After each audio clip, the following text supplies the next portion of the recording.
Right, people. Ah, the video has left. Right. Guys, good evening. So I'm in the, where is this? Yeah. And my spot, so I'm going to start the final chemistry part of the syllabus, which is the environmental chemistry part, right? So we'll discuss it. Many pages are there to go, and after we finish it, we'll do the elasticity part, which is the physics part. If we had enough time, we'll see about it, right? We'll do it somehow, but if we couldn't do it, we'll manage to do it on Sunday. So only like 2 days to go, so don't worry much about it. It's only 2 days till Sunday. So after Sunday, that means like we are finishing the whole syllabus, right? And afterwards, even though the theories are finished, the actual the game isn't finished. The game is still on, right? So you have to study really hard, do some more questions, work on more papers, and get ready for a real proper exam, right? Since I don't have the tute, is it okay to watch the recording later? Doesn't matter, but if you can stay, it will be good, because like the live connection is better than like going through the recordings, right? Because it's live, so you have like different mentality when you are watching live, because it's live, so you have some focus. But when it's recording, it's a different case. Even these people don't have the tute set, because the tute person went home and he's coming on the way, and he will send the tutes once he arrives. So he's on the way. So anyway, nobody has the tutes yet. It's okay, you'll stay and ask some questions. Right. So we are starting. Right. So we'll come to the first part, the environment and environmental sciences. What happened to the touch?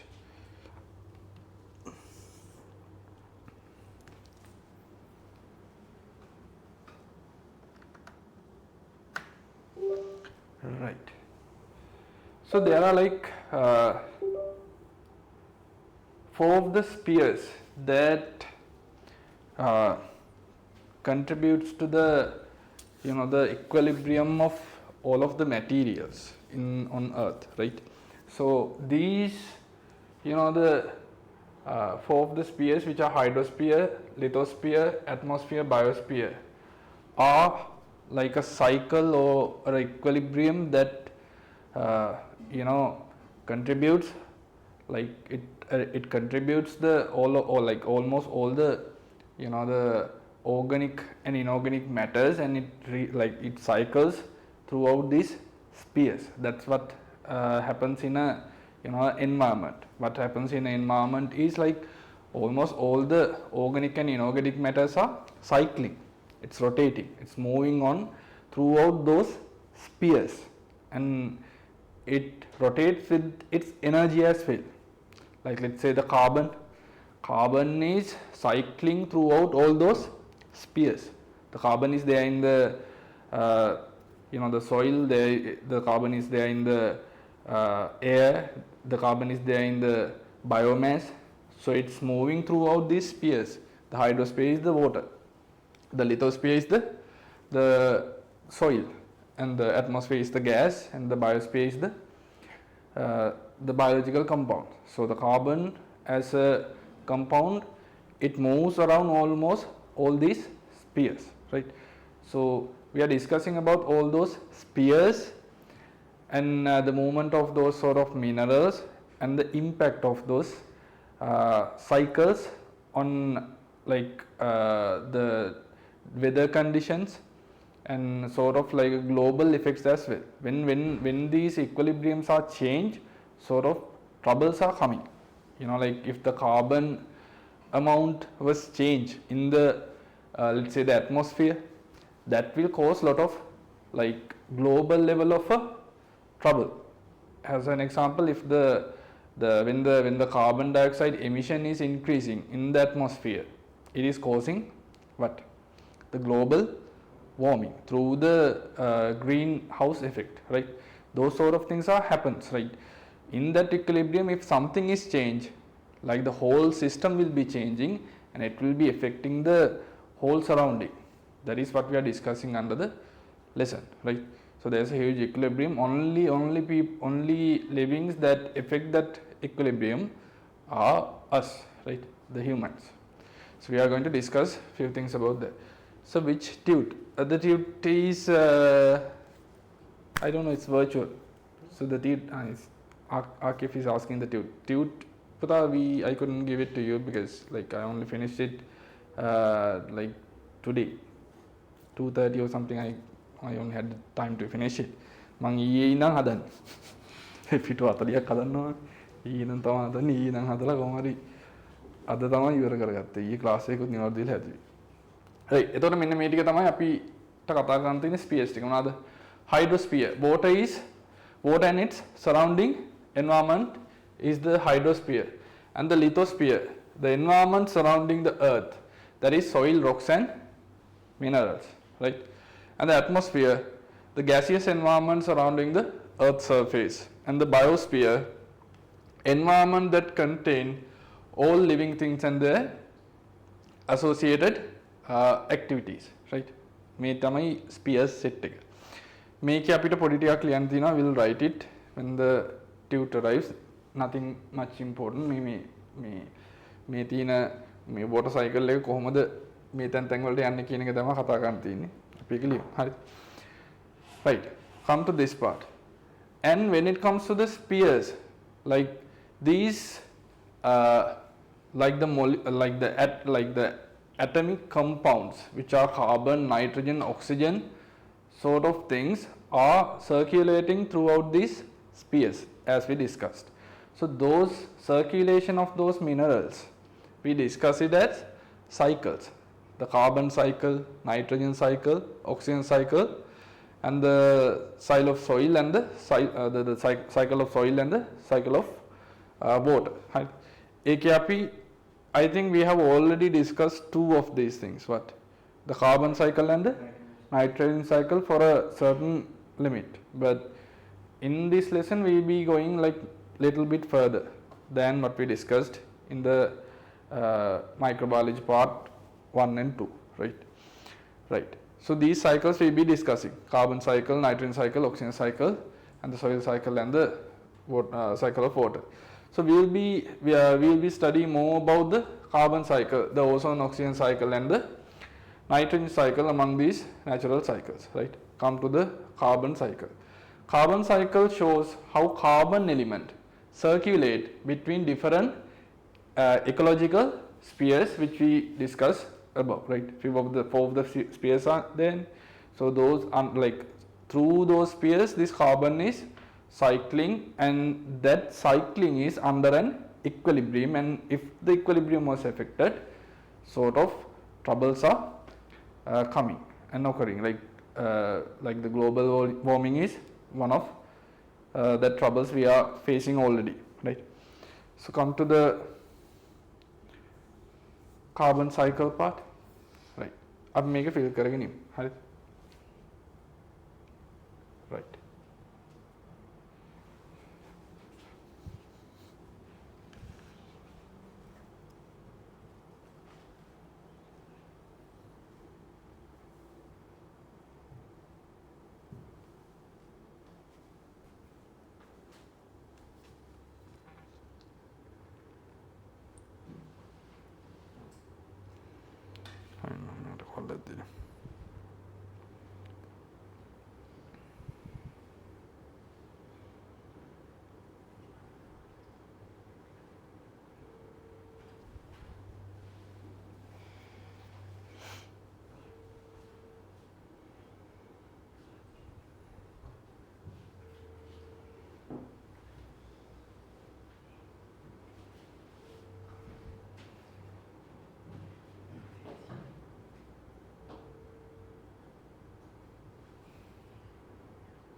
හරි.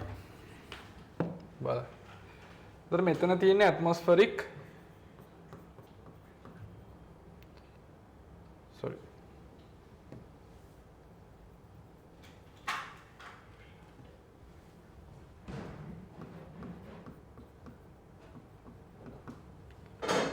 Atmospheric carbon, which is carbon dioxide. හරි. atmosphere එකේ තියෙන carbon dioxide. Which tute? Bro, which tute means I couldn't give you the tute yet. Now this guy is asking continuously which tute. Somebody tell him the tute. Listen, right? So here it's plant. Here comes the animals.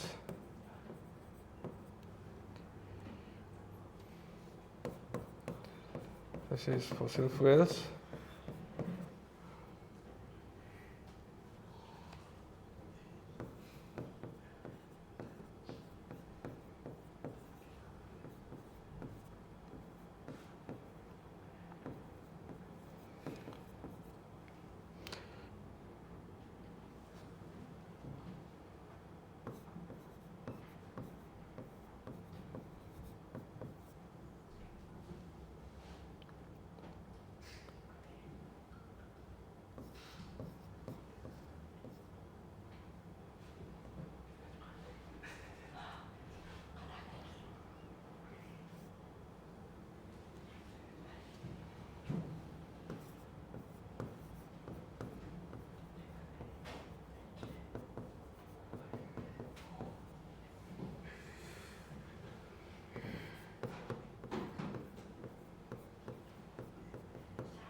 Guys, can you take a piece of paper and write this down?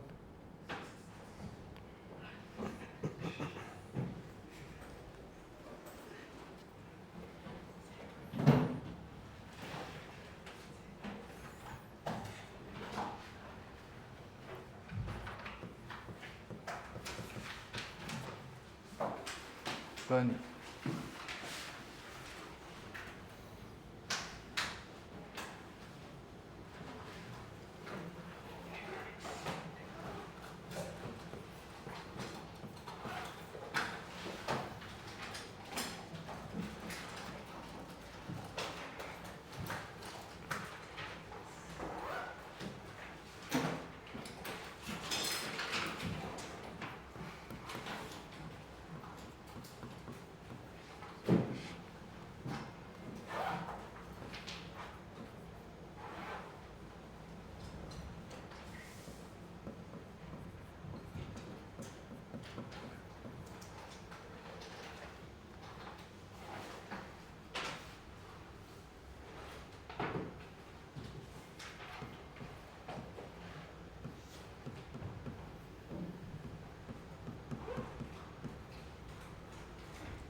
මේකද slow digestion එක fossil fuels L එක ඉසි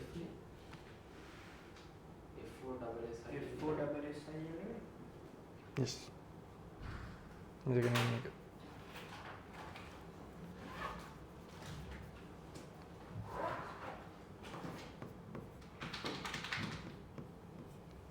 right dissolve carbon dioxide in water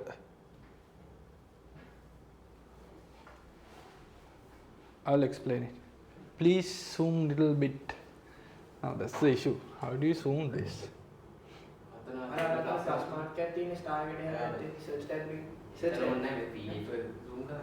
මේක අර image එක මේකෙන් අර ඔය search bar එක උඩ කොනේ මේකද search bar අරට style එකක් තියෙන්නේ මේක ඒක නෑ මේ තියෙන PDF එක නෙමෙයි මේකද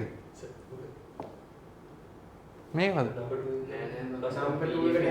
මේකද නෑ මේ PDF එක නෙමෙයි මේ තියෙන දැන් මේ image එක අරගෙන තියෙන්නේ එහෙනම් මෙහෙම කරන්නේ ඒක එක්සල් මේ ඔක්කොම සිට ඔව් මම ඒව try කරා මේක පාරක් දෙපාරක් හරි නේ එළිය දෙනවා ඔය writing ඔන්න යන writing off කරන්න okay close කරොත් මේක යනවා නෑ නැතන මේක නේද ඒක බුවා මේ ඔක්කොම යනවා දැන් මේක කරන්න දැන් ඉතින් ඒක නිල් පාරට bro can't zoom I'll tell හරිද මෙතන තියෙන්නේ atmospheric carbon dioxide right this is atmospheric carbon dioxide and this is plant this is animals හරිද ඊට පස්සේ respiration and digestion මේ යන්නේ මේක food slow digestion fossil fuels dissolved carbon dioxide in water dissolution this is sedimentation this is carbonated soil carbonated soil that's so fine we'll discuss this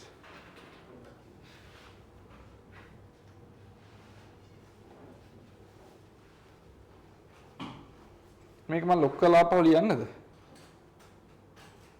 ආපහු ලියන්න lock කරලා come on now for the online people can't see it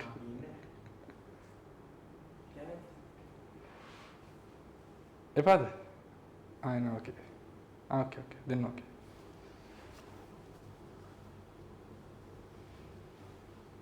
I'll explain it so you'll understand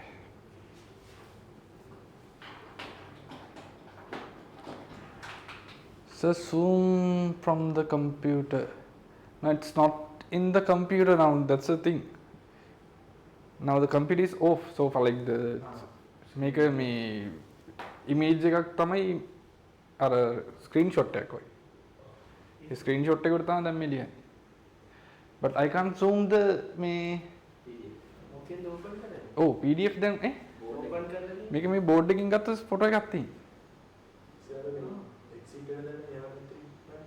මේකද I don't know what that is I'm going to click it HDMI එක දුන්න නේද it's that so HDMI එක click කරලා ඉතින් oh ඉතින් map එකේ තියෙනවා PDF lab එකේ PDF එක තියෙනවා දැන් PDF එක මේකට connect වෙලා නැහැ දැන් ඉතින් PDF එක නෙමෙයි HDMI එක connect කරලා PDF එක open කරලා ඔව් ඉතින් එහෙම කරන්න ඉතින් PDF එක open කරොත් මේ ලියපුව මේකනේ with that plus mark I see yes yeah I have tried this hmm?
Correct. Shall we discuss it? Finish? So, okay. Hmm?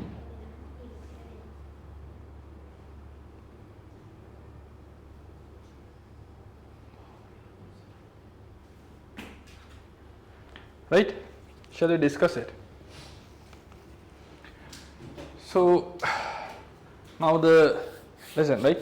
So, atmospheric carbon dioxide, right, is like absorbed by the plants, right? And what does the plant do?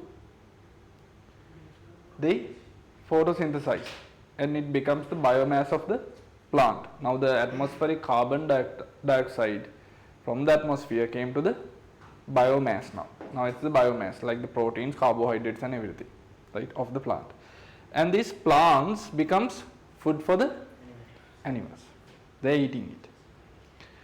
And together plants and animals die, and with the slow digestion through the microbes and with the pressure and temperature, with the slow digestion it becomes fossil fuels, and it takes millions of years. Apart from that, they respirate, right? The animals and both the plants are respirating. So the carbon dioxide is released as a product of respiration. Like carbon dioxide is produced when the respiration occurs. And when the fossil fuels are burning, what happens? Again the carbon dioxide is produced, right? And that carbon dioxide in the atmosphere again dissolves in the water. Get it? The carbon dioxide in the atmosphere getting dissolved in the water as well, right?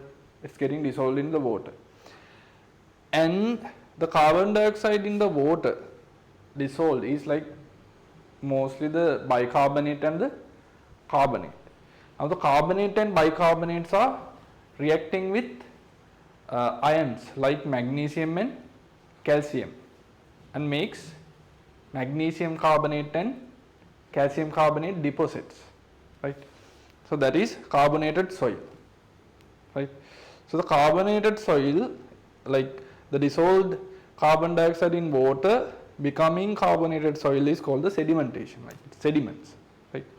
And this sedimented carbonated soil like like the calcium carbonate and magnesium carbonate again dissolves and becomes bicarbonate or carbonate. And when the temperature is high, what happens?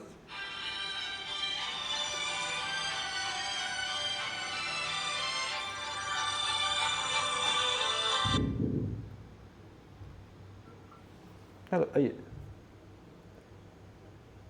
hello. Oh, එල දින්නේ? මං එවන්න කවරි. පුතේ tute එක. මං එවන්න. Right? So again the dissolved bicarbonates and carbonates because of the heat, because of the heat is again breaking down into carbon dioxide molecules as well. So some of the the dissolved carbon dioxide returns back to the atmosphere when it's breaking down, right? So what happens when this is all happening in a equilibrium, right? This is all happening in equilibrium. So now some of the equilibriums are happening really fast, like the burning reaction. It happens really fast, right? But some of the reactions happen real slow, like the slow digestion converts into fossil fuels, right? The reaction rates are really different. Now this takes millions of years and this takes only like few seconds, right?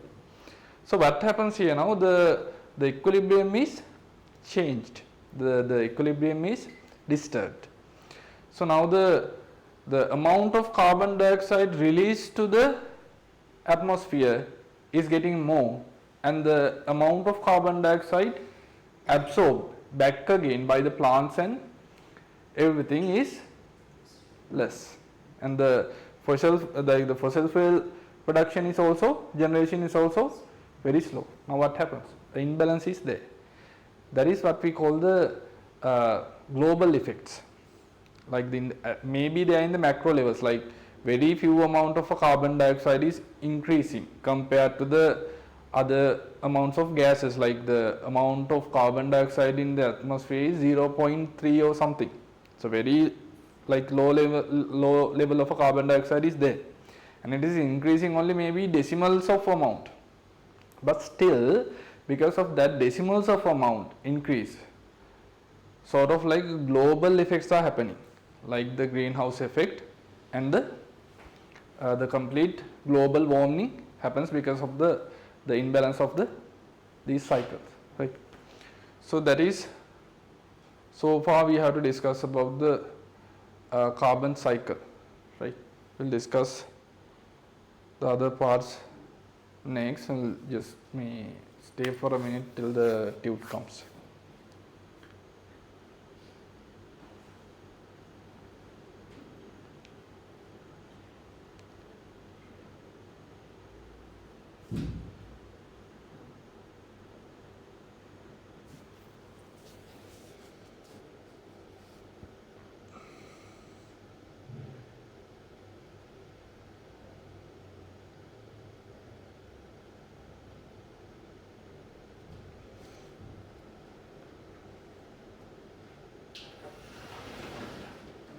Nice.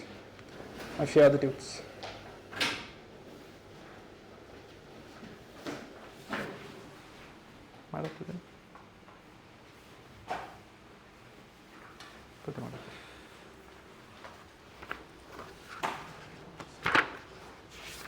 කළු වෙලානේ.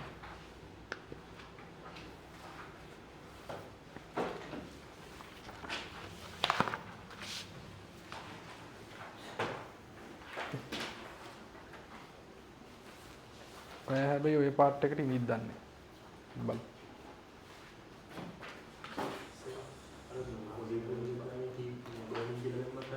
එවද? මෙන්න මේක තමයි burning වලින් යන්නේ මේ.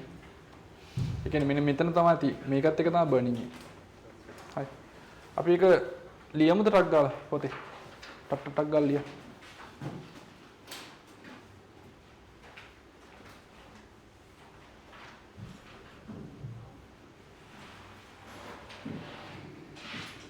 Right, so we were discussing what happens there in the carbon cycle. Right. Now listen again, back again, right? Right. So this is what happens there, right? The atmospheric carbon dioxide is absorbed by the plants, and they are converted into biomass of the plants, which is like carbohydrates, proteins, lipid, likewise. Everything is there. So usually the plants or the photosynthesis is the only process that converts the carbon dioxide, which are like the simple molecules, into biomass, right? And because of that we have all the biochemicals and everything. Like the major process is that. So the biomass that is produced in the plants it becomes food for the animals, and they are eating it. So it becomes the biomass inside the animals, and the animals and the plants are dying, and due to the slow digestion with the high temperatures, high pressures, and the microbial actions, it is digesting and becoming the fossil fuel, right? Converts into fossil fuels. Now the fossil fuels are burned to produce back the carbon dioxide in the atmosphere, and when the animals and plants are respirating, again the carbon dioxide are produced, so that carbon dioxide is also emitting to the atmosphere, and that's a really like a macro amount. The major amount that is releasing the carbon dioxide to the atmosphere is burning the fossil fuels, right? So again these carbon dioxide produced are dissolving in where? The water, right? And when these fossil fuels are burned more, the amount of carbon dioxide in the atmosphere is more, and the carbon dioxide partial pressure is high. And what happens when the carbon dioxide partial pressure is high, the dissolution of carbon dioxide in the water will be, when the pressure is like the carbon dioxide pressure is more, that means the dissolution of carbon dioxide in the water will be more. Why is that? Hmm? High pressure, low pressure. Now come with one of the kinetics theory answer. What happens when the pressure of the gaseous reactants increase? Oh. What are the factors affecting the rate of reaction? Huh? What else? So now concentration of the reactants is correct. Is it? Concentration of the reactant is correct. But when it comes to the gaseous molecules, is it concentration that we consider or pressure? It's a pressure, isn't it? So when it comes to the gaseous reactants, what we consider more is pressure. So greater the pressure carbon dioxides in the atmosphere, greater the reaction with the water molecules. That's what happens when you are dissolving the carbon dioxide, right? When the carbon dioxide is dissolving, that's what happens, the reaction, right? So greater the pressure, greater the reaction, that means greater the dissolution of carbon dioxide in the water. So what is it good for? Is it good? For the aquatic plants. So the global warming anyway is a bad thing, but it's good for the aquatic plants to have more carbon dioxide in the atmosphere. But again there's another issue. What happens? When the global warming happens, the temperature is rising. So what happens when the temperature is increasing in the water? Does the carbon dioxide still dissolve? No, what happens? It's releasing. Why? It's releasing. Why? Oh, what happens to the kinetic energy of the gaseous molecules will be increasing, so it will escape.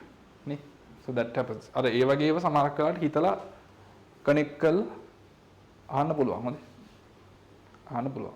Like majority of the questions are there in these lessons that you to think, write your own answers. So you have to know all the theories, and using all the theories you have to build and construct the answers. That's what really happens in those questions, right? So you have to know. So done. And so many other things are there we can tell about these things. අනිත් එක තමයි this equilibrium that we discuss. ඒ කියන්නේ මෙන්න මේ fossil fuels build වෙන speed එක ගොඩක් අඩුයි. But the burning reaction is really fast. So there's a imbalance of the equilibrium.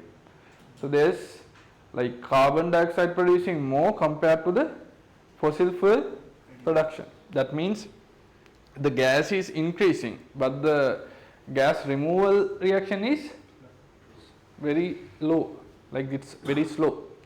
So the amount of carbon dioxide in the atmosphere is increasing really fast. So what happens there? So that affects the proportions of the gas in the atmosphere. And when this proportion of the gas change, sort of like global effects are happening. Like the greenhouse effect is increasing, so the global warming happens. Right? ඒ වගේ දේවල් තමයි. ඒ වගේ දේවල් තමයි මේක ඇතුළේ හිතන්න තියෙන්නේ. And the questions will be like that. අර මේකේ link එකෙන් you will have to think of something and answer it. Right? Right. Shall we go to the next one? Yeah. You ended? Right. And that's the PDF.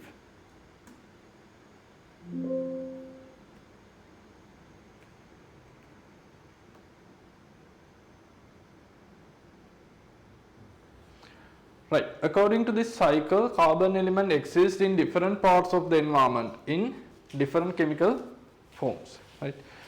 For forms of carbon in the atmosphere. Carbon in atmosphere exists mainly as carbon dioxide gas. මේවා highlight කරගෙන මේවා important.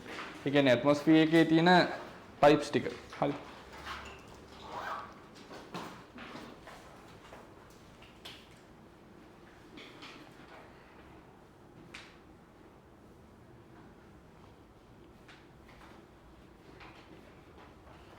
පුතේ අන්න මෙයාට එන්න කියන්නේ මේක මේ කවුද participants ලා පේන්න දාන්න කියන්නේ.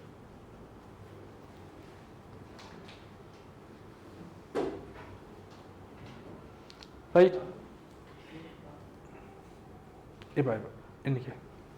Right. Next one is like the major one is carbon dioxide, which is causing the greenhouse effect, and the next thing is methane. The next thing is methane, and the methane is also causing the greenhouse effect and the global warming as well. The first one that is causing the global warming is carbon dioxide, and the next methane. Okay. Participant are also there, like the volatile organic compounds mean the unreacted carbon chains like in petrol, and like majorly those unreacted petrol particles are causing what? Does it cause greenhouse effect? Unreacted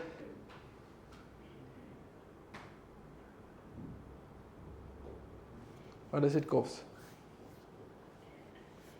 Are the Muhammad Muaz, Safir, Diana and Akifa present? Nice. Yes, Rehan.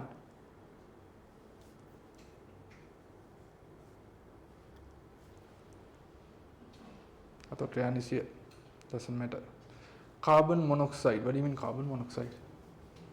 Akif, what's up? Bro, what's up? What's happening?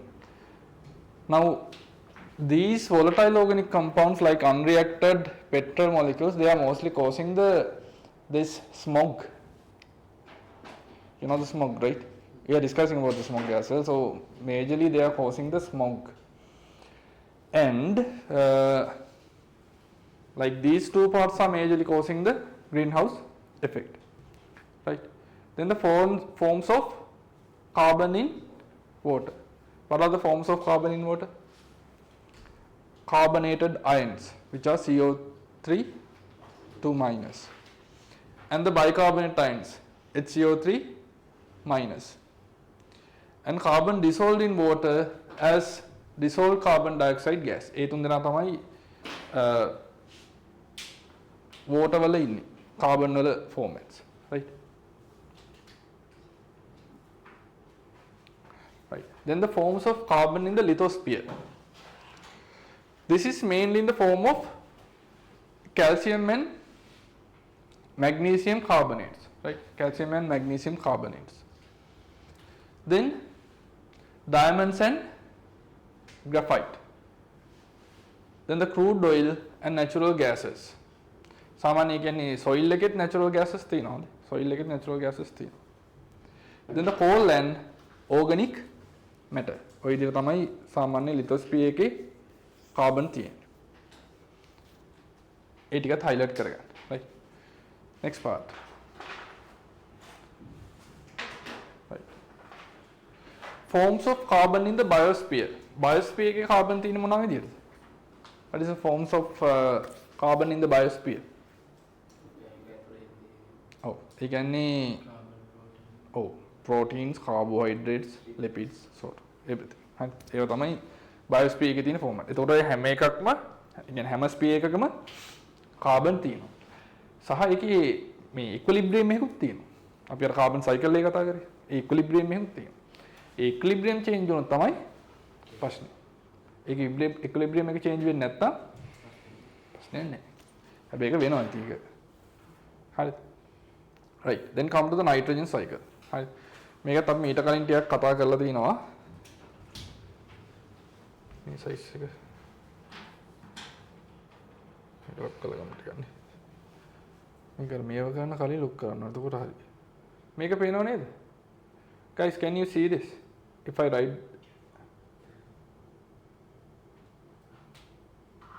I think this is the maximum we can go. Right.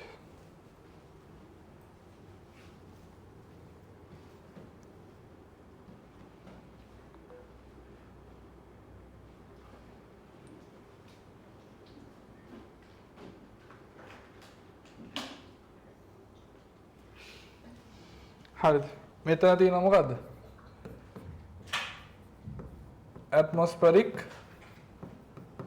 nitrogen N2 right atmospheric nitrogen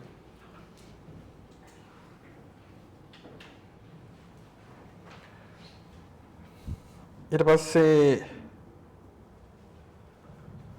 මෙතන තියෙනවා biomass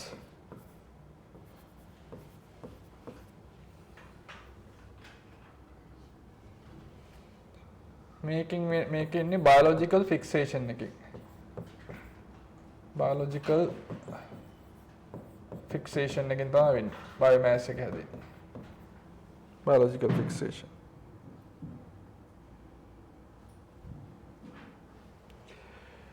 then the industrial fixation happens here now the ammonia is produced through the industrial fixation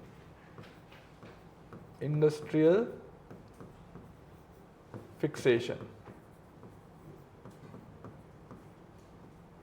right ammonia එක produce වෙන්නේ industrial fixation එකකින් ඊට පස්සේ biological fixation එකකින් biomass එක produce වෙනවා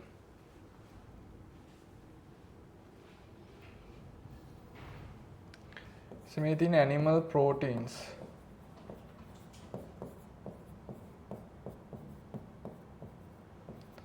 animal proteins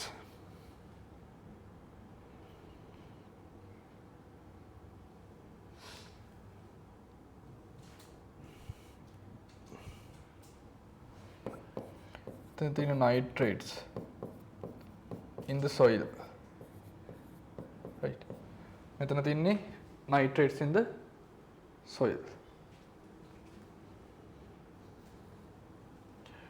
මෙතන මෙන්න මේ part එක atmospheric nitrogen එක NO2 minus ඊට පස්සේ nitrate වෙන process එක මේකට අපි මොකක් කියලාද කියන්නේ ඒක NO2 NO minus NO2 minus ඔහොම යන ඒකට අපි කියන්නේ මොකක් කියලාද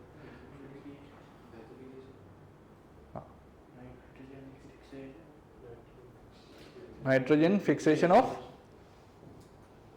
by who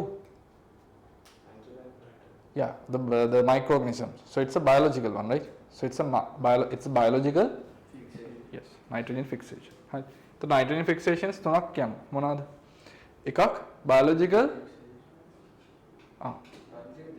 oh biological දෙකක් කියනවා අනේ මේකට කියන්නේ atmospheric fixation ඒ කියන්නේ atmospheric මේක atmospheric fixation එක වෙන්නේ sorry මේක තමයි biological fixation මේ තියෙන අර අපි කතා කරපු process එක නෙමෙයි මේ process එක මොකෙන්ද atmospheric fixation එක තමයි මේ දීලා තියෙන්නේ ඒක අර NO minus එහෙම ගන්න නෙමෙයි මේක අර මේ lightning yes ඔව් මේ තියෙන එක හරි මේ තියෙන lightning through මේ තියෙන N2 nitrates වෙන එක soil වල ඒක තමයි atmospheric fixation මේ biological fixation කියලා කියන්නේ අපි කතා කරපු microorganisms ලගේ nitrobacter nitrosomonas ලගින් වෙන එක තමයි මේක different case මේක එන්නේ මොකද්ද atmospheric fixation due to lightning හොඳේ මේක lightning වලින් තමයි මේක වෙන්නේ atmospheric fixation right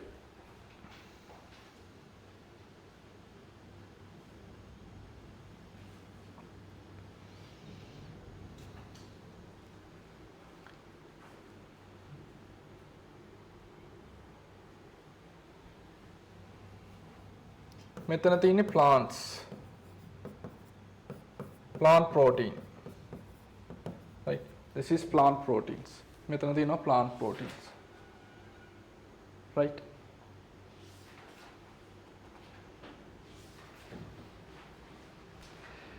now how does the nitrates in the soil is converted into atmospheric nitrogen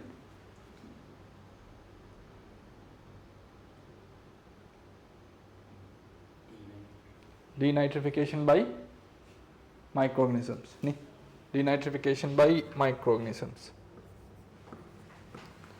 denitrification by microorganisms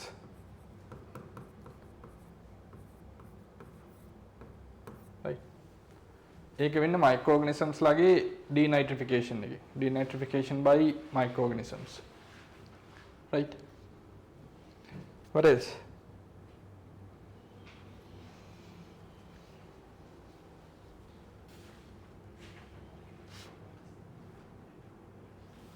හරි මෙන්න මේ දෙන්න නෑ මේ තුන් දෙනාම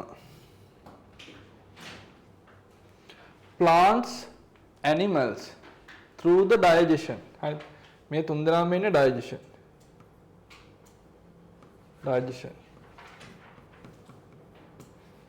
මෙයත් digestion මරණවනේ dead plant bodies and animal bodies digestion එක වෙනවා biomass එක digest වෙනවා digestion හරි ammonia කියලා කියන්නේ එහෙම digestion එක through යන එකක්ද නෑ ammonia is a what why do you produce ammonia fertilizer right so ammonia is basically used as a fertilizer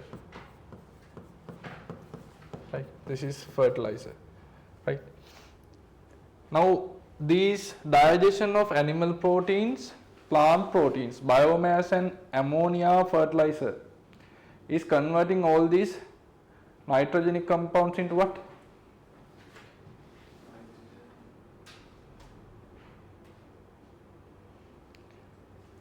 and do you see that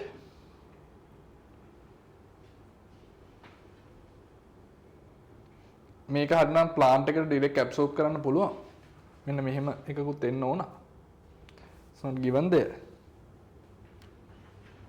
plant එකකට මෙයාව direct absorb කරන්න පුළුවන් මේ දෙපැත්තට මෙන්න plants digest වෙලා මෙයාව හැදෙනවා මෙයාව plant එකට digest කරන්න පුළුවන් what is it we discuss this under the microbiology animal proteins digest වෙලා plant proteins digest වෙලා හැදෙන්නේ මොනවද bacteria and fungi වලින් ammonium ions NH4 plus නේ NH4 plus එක produce වෙනවා and the NH4 plus converts into nitrites NO2 minus by who ammonium ion converts into nitrites by who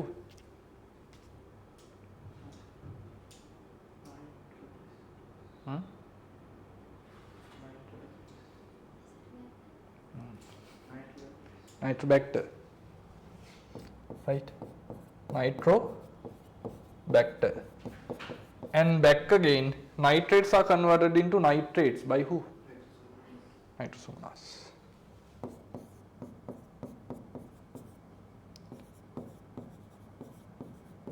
මේක මතක තියෙන්න ඕන නේ microbiology කැලේ discuss this already right then all these nitrates are dissolved in water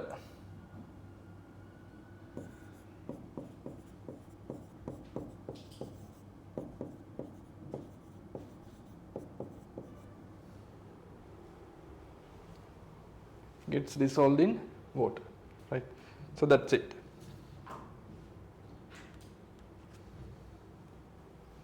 here the plant becomes food for the animals that's all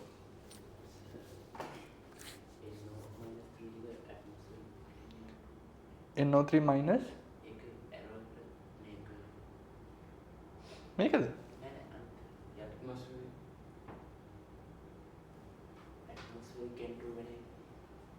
මෙයා atmospheric N2 වෙන එකද ඉතින් මේ තියෙන්නේ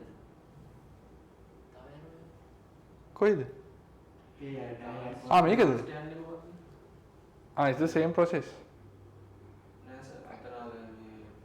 මේ යන ඊතලේ නේද direct atmosphere එකට යන එකනේ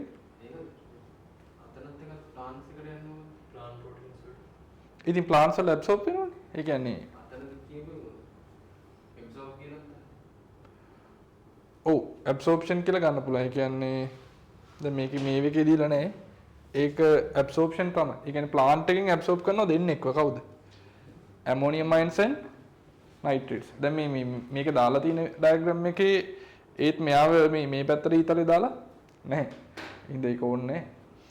මේකෙත් වෙන්නේ nitrates ඔක්කොම ටික මෙයාට absorb කරන එක තමයි. මේකේ මේ තියෙන graph දෙකේම තියෙන්නේ denitrification තමයි හොඳේ. මේ යන්නේ denitrification එකක්, මේ යන්නේ denitrification එකක් bacterias වලින්.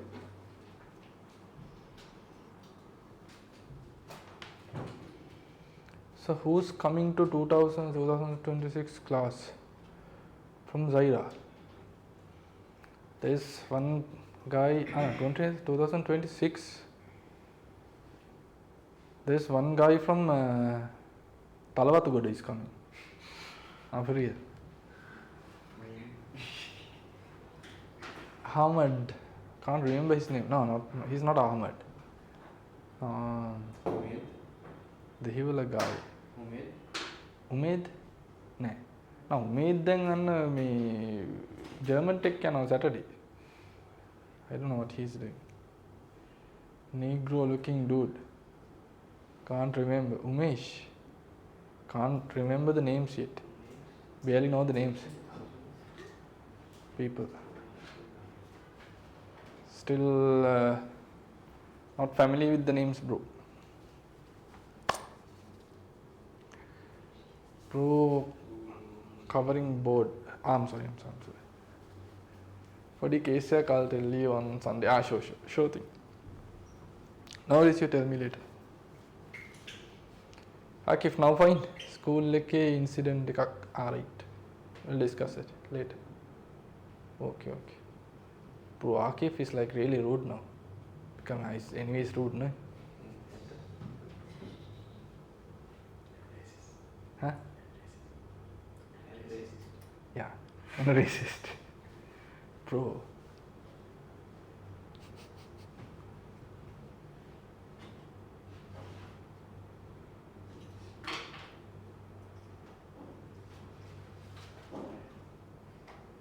Right, done? Finish?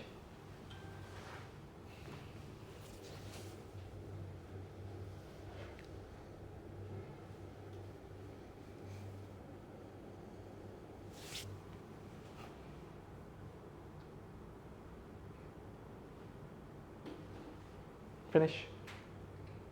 Shall we go to the next one? Guys online, finish? Yes, nice. Right.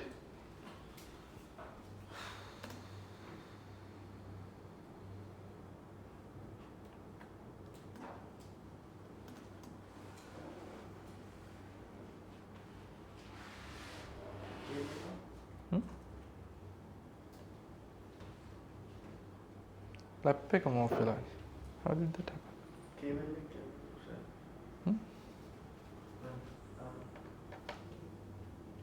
Cable එක බෙදලා නැති තමයි.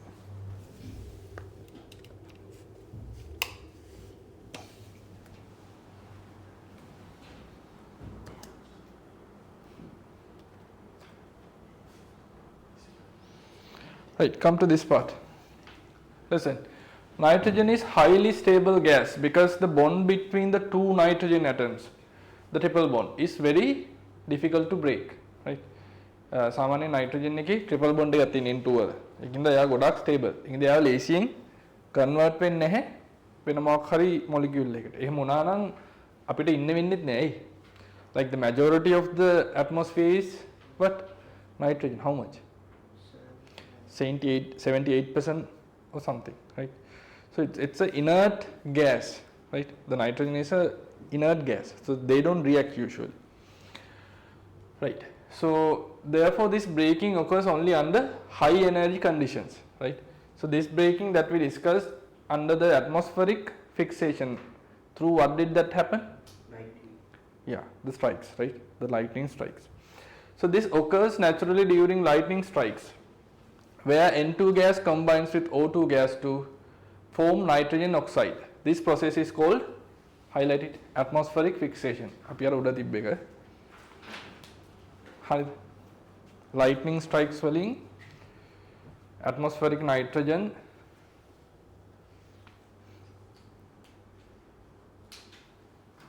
මෙන්න මේ NO2 වලට convert වෙන එකට අපි කියනවා atmospheric fixation, right? The other thing, some type of bacteria, nitrobacillus, convert nitrogen gas from the air into ammonium ions, right? අපි දන්නවා කවුද bacillus ලා? කවුද? Nitrosomonas and Nitrobacter. So this process is known as biological fixation. Highlight it. අපි එකට කියනවා biological fixation කියලා. This process is known as biological fixation. Right. Then the third process. ඔන්න ඒ process අහන්න පුළුවන්ද? මොනවාද processes වර්ග? නේ nitrogen fix වෙන. The process of producing ammonia by artificially combining nitrogen and hydrogen was discovered around 1908. This process is called the Haber-Bosch process. We already discussed this. Did we discuss Haber-Bosch? Bro, මොකක් කරේ තිබ්බා? නෑ තාපත් තිබ්බා. ඔව් ඒක තනිකර industry එකක්. ඔව් ඉතින් ඒක production of ammonia මේ තිබ්බා. නෑ. Haber-Bosch එක ගෙලින්ම තියෙනවා. ගෙඩි පිටින් තියෙනවා. ඒක පේපර් එකකට එන්න පුළුවන්. මේ තිබ්බා. ඒක අම්මම දිනනවා. හොඳ Haber-Bosch එක පාඩම් කරා. ammonia production. පළවෙනි ඉන්ඩස්ට්‍රි එක. ටියුට් එකේ. Right? Now this process is called Haber-Bosch method, and this is, which fixation is this? Industrial fixation of nitrogen, isn't it? The process of converting N2 gas from the air into more reactive compound is known as industrial fixation.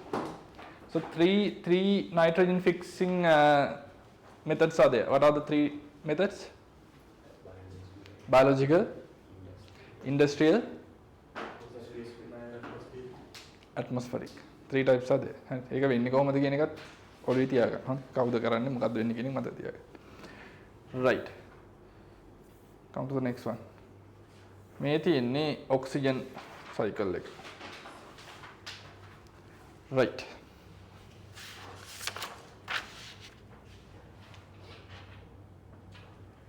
මේකත් ලියාගමු. මේක පේනවනේ?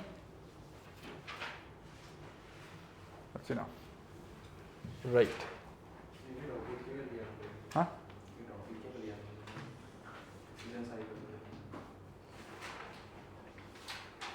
ඒක උඩ ලියලා නැද්ද?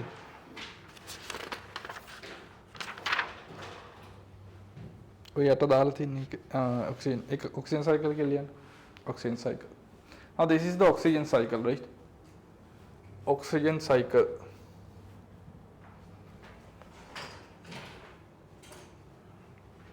Right. Oxygen cycle. Right. මෙතන තියෙන විතර atmospheric oxygen, right?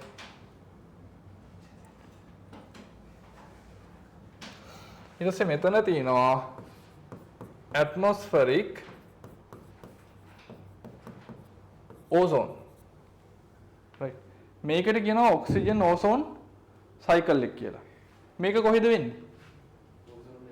ozone layer. හරි. මේක යන්නේ ozone layer එක. මේක මේ පල්ලෙහා level එකේ atmosphere එක වෙන එකක් නෙමෙයි. අපි මේ ස්පීකර් එකට මේ layer එකට මොකක්ද කියන්නේ? ozone layer එක තියෙන මොන එකේද?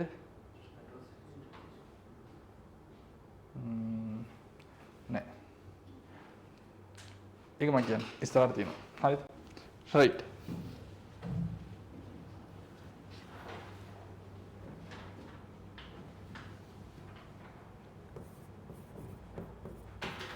Oxidation of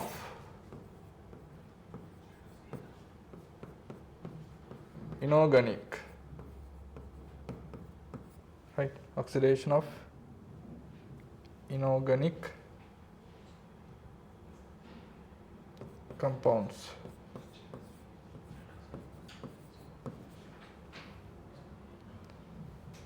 like Fe2 plus converting to Fe3 plus happens because of the oxygen. Na? This happens because of the oxygen. This is what? Oxidation of? Yeah. Yeah, this is rusting. Simply this is rusting. Right? Oxidation of iron. Happens because of the oxygen.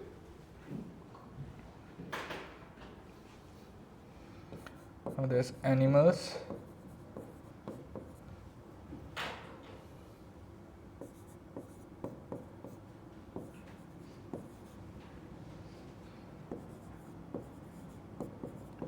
Soil and water.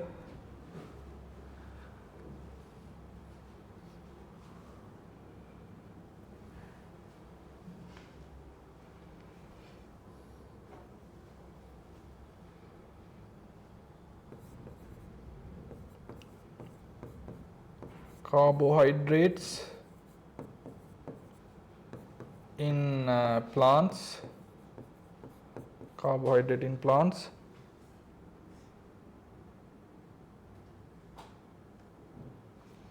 Then this becomes food for the animals. Respiration.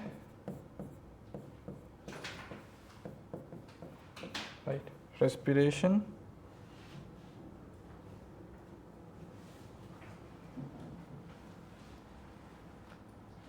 Again,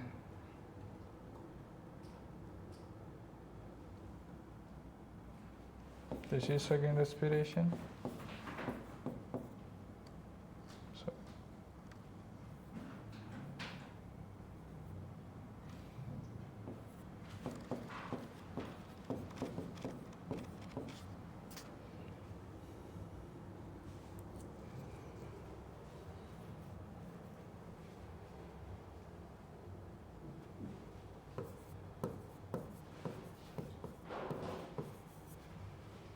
burning.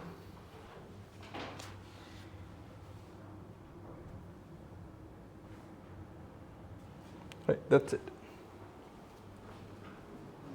It's a simple one.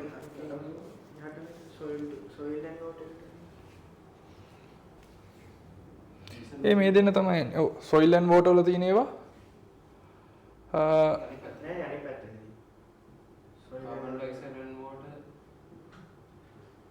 ඔව්, ඒ කියන්නේ මේ තියෙන්නේ carbon dioxide and water atmosphere එකේ තියෙන ඒවා. soil and water වල තියෙන carbon dioxide and water වෙනවා. එතන ඒ දෙන්නක cycle එකක් කියන්නේ. මේවා atmosphere එකට යනවා. නෑ නෑ. cycle එකේ දාලත් නෑ.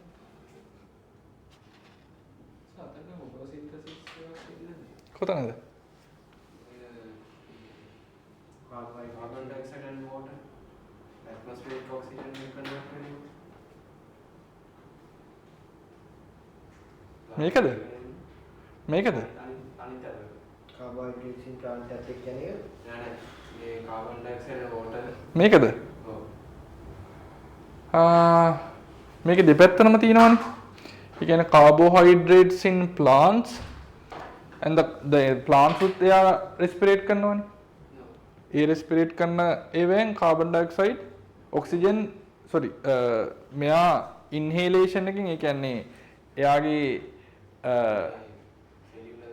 cellular respiration එකකින් එයාගේ oxygen එයාට ගන්න. ඊට පස්සේ photosynthesis වලින් oxygen produce කරන ඒවා ආපස්සට යනවා. දෙකම වෙනවා. ඒක label කළා නේ. කියන්නේ අපි ඔය මේ එකේ තියෙන එකනේ. label කළා නේ. හරි. එතකොට එහෙම මේ ඒ වගේ ඒවා label කරන්න ලොකුවට අහන්නේ. chance එක ගොඩක් අඩුයි.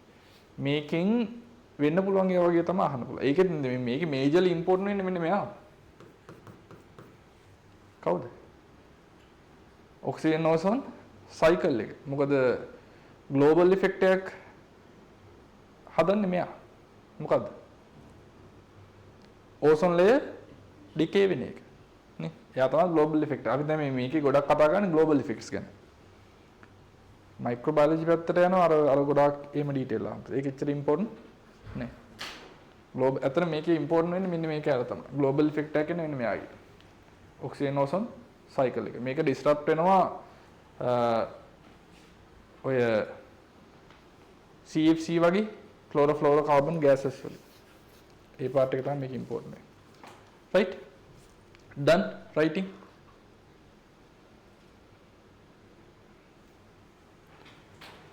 Finish?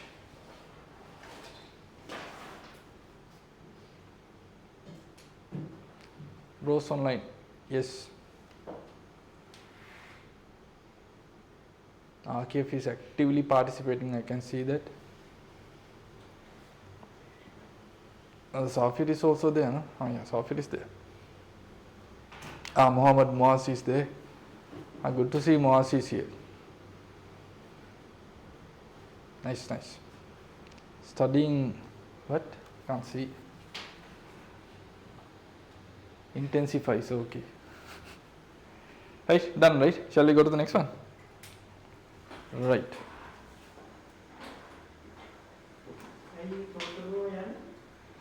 ඇයි මේකේ ස්ක්‍රීන් එක ඔෆ් වෙලා ලැප් එකේ ස්ක්‍රීන් එක මේ අර ටයිම් අවුට් එකක් තියෙනවා ලැප් එක ඔෆ් කරොත් දැන් මේ ලැප් ඒක හදන්න ඕනේ ඉතින් ටයිම් අවුට් එක දැන් ආපහු හදන්න ඕනේ හරි බලන්න atmosphere contains about 21% oxygen by volume. Highlight it. Usually it has like 21%. But is oxygen same like the nitrogen? No. Oxygen is what? Oxygen is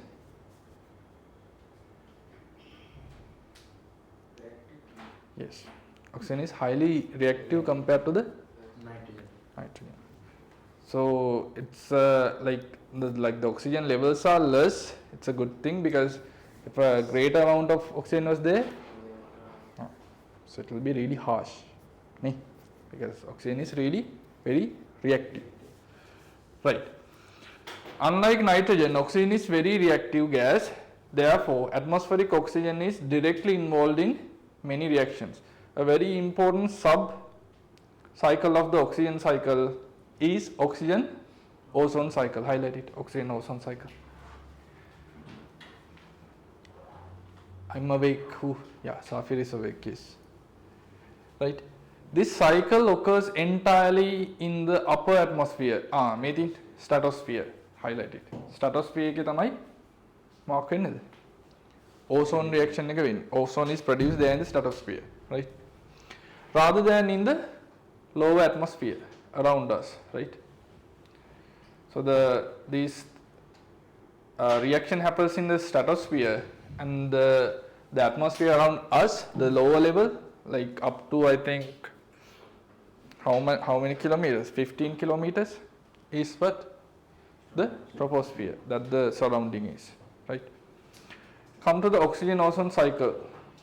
Now this in this oxygen ozone cycle, ozone gas dynamically convert into oxygen gas, right? Ozone gas is dynamically converted into oxygen gas and atomic oxygen. That means now this ozone breaks into O2 and atomic oxygen. Now what can you tell about this atomic oxygen?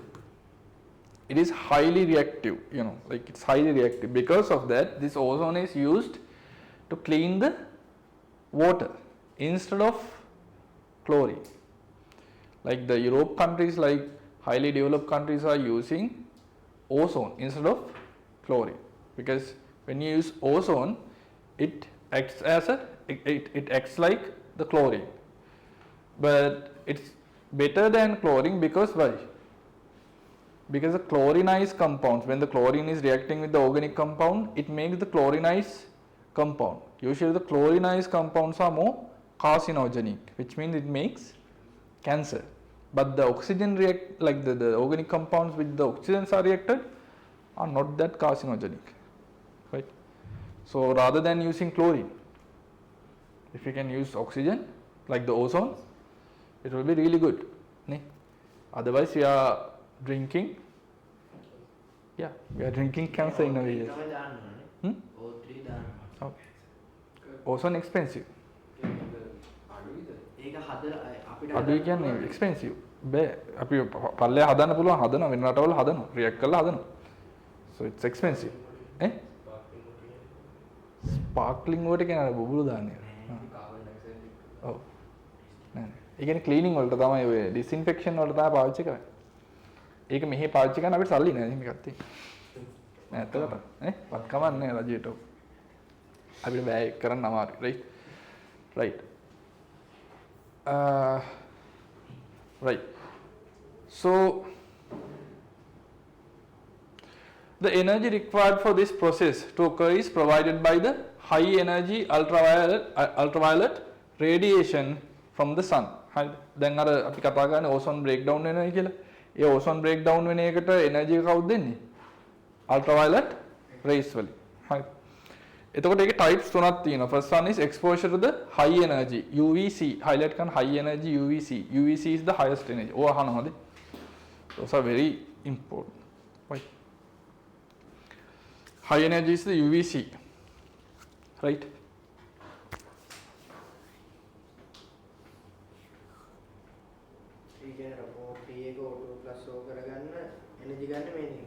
ඔව්. ඒ කියන්නේ මෙයාගෙන් තමයි ගන්න. නෑ. ඔව්. මේ කියන්නේ මෙයා ඇත්තටම ඇබ්සෝබ් වෙනවා උඩ ලේයර්ස් වලදී. මෙයාගෙන් තමයි ගන්න. UV B වලින් තමයි ගන්න. හරි. ඉතින් අයනොස්ෆියර් එකේදී UVC එක ඇබ්සෝබ් වෙලා එයා නැති වෙලා යනවා. හැබැයි UVB එක එනවා පල්ලෙහාට. ආවන් පස්සේ එයා තමයි ඕසෝන් ලේයර් එකට එනර්ජි එක සප්ලයි කරන්නේ. කියන්නේ ඕසෝන් ලේයර් එකේ රියැක්ෂන් එක යන්නේ මෙයා හින්දා. UVB එකකින්. Right. So and the medium energy is UVB. Usually the energy that is feeding the ozone layer is UVB. Highlight it. Medium energy is UVB. From the sun is very harmful to the body. මේ දෙන්නම ගොඩක් harmful. මේ දෙන්නගෙන් මෙයා තමයි අතරම ozone layer එකට feed කරන්නේ energy. හරි. Since the very high layers of the atmosphere like the ionosphere completely absorb high energy UVC rays, none of those rays can reach the earth surface. එතකොට ඒක අඩු ගානේ මේ වේකට එන්නෙත් නෑ හොඳේ. කොහෙටද? ඕසෝන් ලේයරකට එන්නෙත් නෑ. Right. Similarly, although low energy ultraviolet highlighted low energy ultraviolet UVA rays penetrate all layers of the atmosphere and reach the earth surface. එයා earth surface එකට නම් යනවා. UVA එක කියනවා. හැබැයි යාගේ effect එකක් නෑ. Their low energy levels do not cause adverse effect from exposure to the body. හරි. ඒගොල්ලන්ගෙන් body එකට exposure නැහැ කියලා එමේ effect එකක් වෙන්නේ. Moderate energetic like the medium energy rays UVB rays penetrate the upper layers of the atmosphere and reach the stratosphere where the ozone layer is there, right? Where they provide energy for the energy need of the oxygen ozone cycle. Highlight ka UVB rays tamai ozone oxygen cycle එකට energy feed කරන ray type එක. Right. Can we do ozone production as a business if you have money? Yes. Safir is asking. If you have money, yeah, you can do it. But සෑහෙන වුණා ඉතින් money. අනිත් එක ඒක එහෙම ගන්න කැමති වෙන්නත් ඕන මිනිස්සු. ඒ ගානට. right. තොර නැත්නම් water value එක වැඩි වෙනවනේ එතකොට. clean කරන්න. ඒක තමයි. ඒතකොට ඒ ලොකු ගානකට වතුර ගන්න නේද ඔයගොල්ලෝ මර water bill එකක් ගෙවනවා. bill එකේ cost එක වැඩි වෙනවා. Right. Come to the next one. The impact of technological advancements on natural cycles, right? මේ තියෙන natural cycles වල impact එක මොකක්ද කියන එක කියන්නේ technological impact එක. Ammonia is produced industrially by reacting atmospheric nitrogen gas and hydrogen gas. This process has a significant impact on the balance of nitrogen cycle. හරි. ammonia produce කරන එක nitrogen cycle එකේ balance එකට බාධාවක් තියෙනවා. නේ?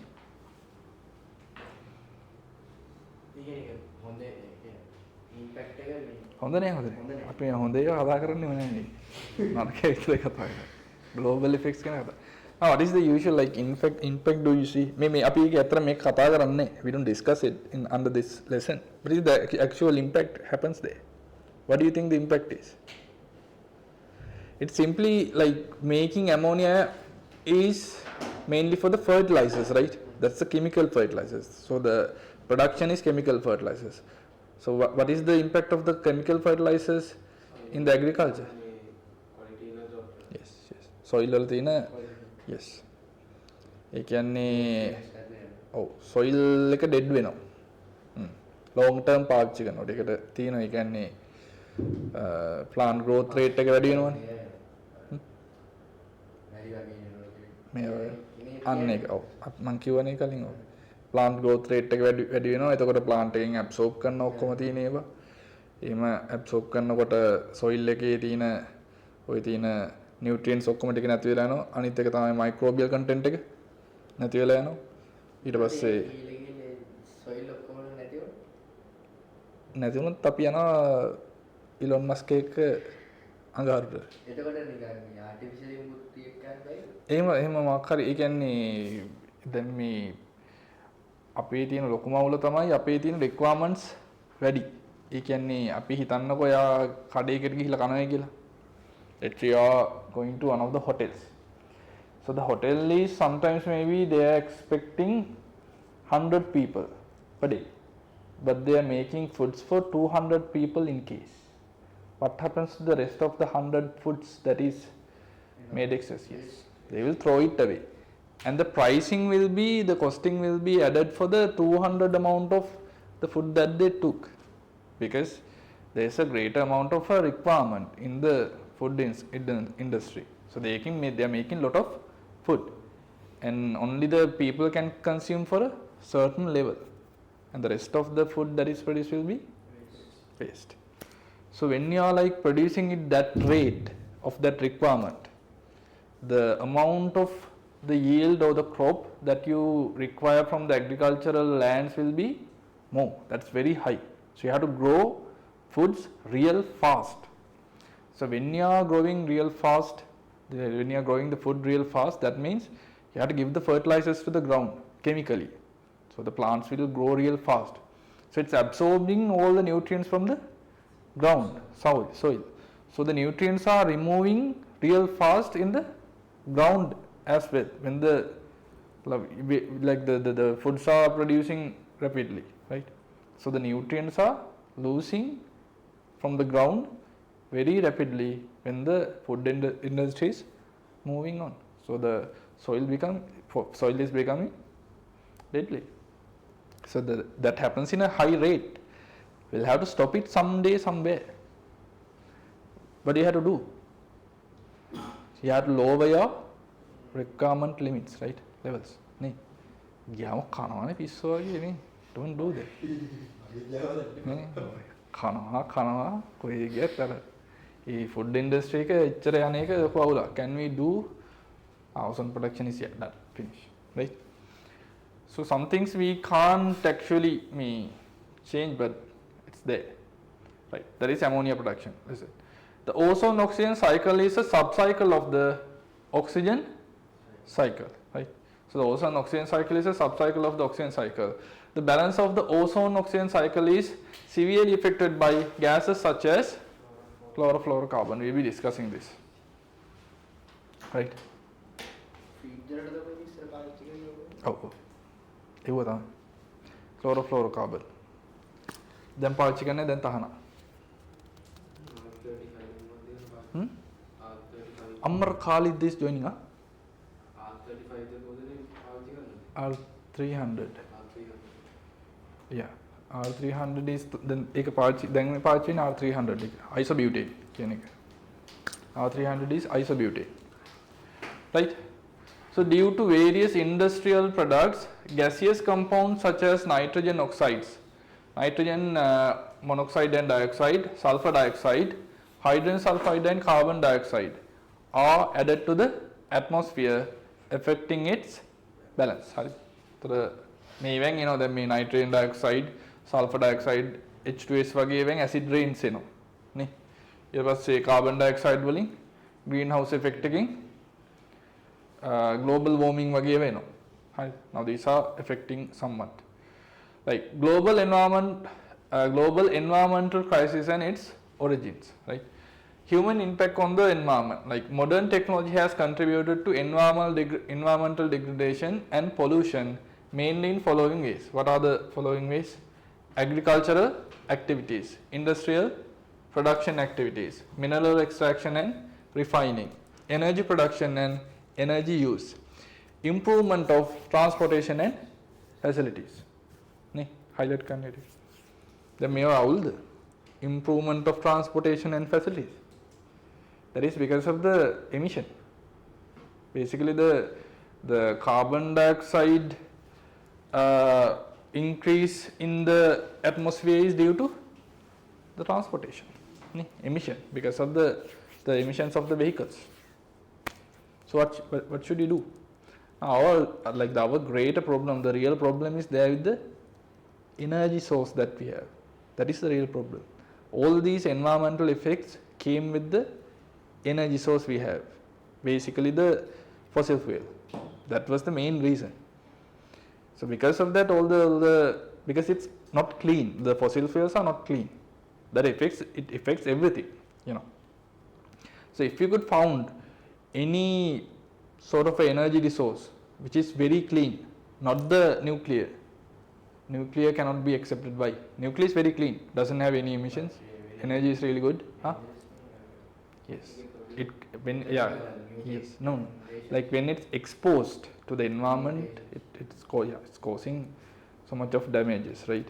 So if you found any sort of energy source, kind of like nuclear, but doesn't cause any, you know, the mutations or anything, something like that. If you found something like in the movies, like the one that the Iron Man have, sort of energy, you will be the next billionaire in the world, and like for million years, nobody will get to defeat you, because that like for the next level of, like the next step of evolution of technology, we need that sort of a energy resource. If you could found it, now if you could found it, the next source of energy which is very clean, no emission, zero emission, no harmful effects on the environment, all the other things will be fine. Nothing would affect, you know. If he found it, huh?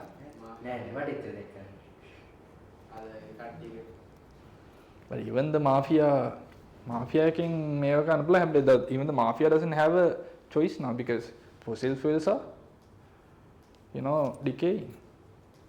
It's no more there after the 2050. Fossil fuels industries hydrocarbons use. ඒක තමයි. එහෙම අවුලක් තියෙනවා. What do you say?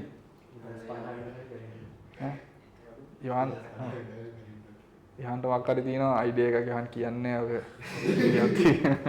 යද්දි මරලා ගනී කියලා. Can we still ozone production? Right.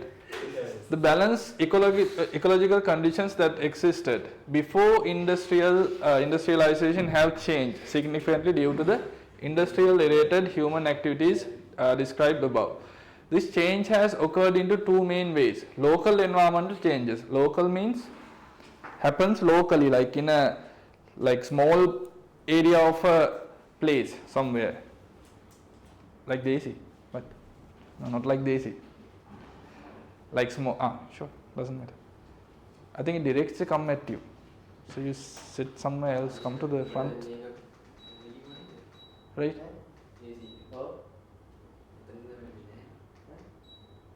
Right?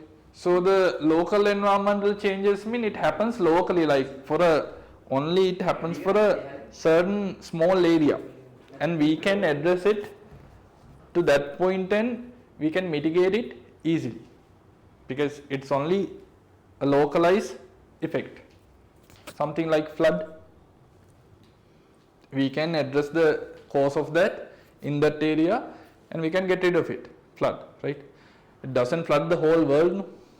Yeah. So the local environmental changes are likewise.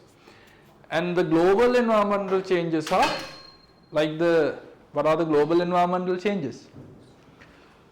Global environmental changes are like the global warming. Can we address it like that?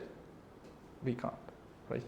We can't address the global environmental effects directly because it's causing the like whole world to have the effects, right? So yeah, and you have to address it like in the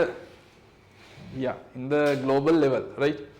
So changes that are local and affected only small areas are what? The local environmental changes, right? Such environmental problems are short term and impacts can be minimized. මෙන්න මේක අහන්න පුළුවන් හොඳේ. ඒ කියන්නේ මෙන්න මේ global changes type දෙකයි මොනවාද? Local environmental changes, global environmental changes, right? Local කියලා කියන්නේ පොඩි area එකකට එන පොඩි ඒවා. So check what are the local environmental changes. Excessive organic matter added to water causes an increase in the biochemical oxygen demand or the BOD. BOD increase වෙනවා ඔය එක එක chemicals දැම්මාම පස්සේ වතුරට නේ industries වලින්. හැබැයි අපිට ඒක address කරන්න පුළුවන්. අපිට ඒ industry එකට දාන්න පුළුවන් limitations. මීට වඩා දාන්නේ දැන් මොකක් ගහනවා කියලා කියන්න පුළුවන් නේ. දැන් බයිනවා කියලා හරි මොකක් හරි කියන්නේ. ඒ තියෙනවා. ඒ කියන්නේ ISO 14000 වගේ standards තියෙනවා.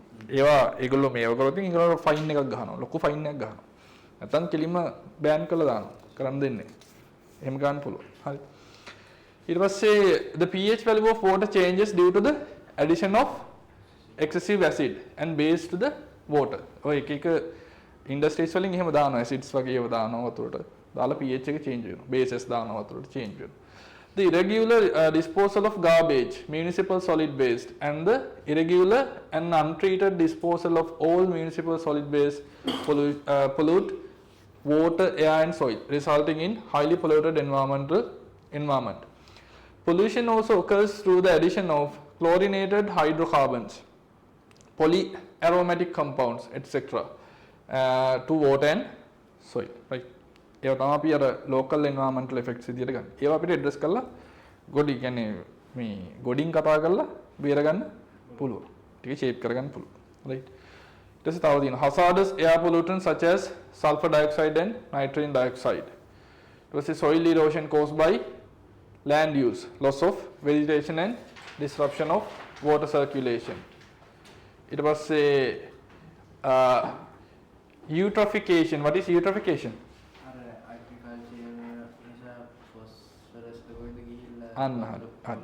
yes phosphorus මේක mainly වෙන්නේ phosphorus amount එක වැඩි වුණාම පස්සේ eutrophication එක ඔය අපි බේර වැවේ තියෙන eutrophication තමයි. ඔය තියෙන phosphate amount එකෙන් වැඩි වුණාම පස්සේ algae amount එක වැඩි වෙලා වතුර කොළ පාට වෙලා oxygen නැති වෙලා මාළු මැරිලා ගඳ ගහලා charge වෙලා යනවා නේද? ඔය බේර වැවට වෙලා තියෙන එකනේ.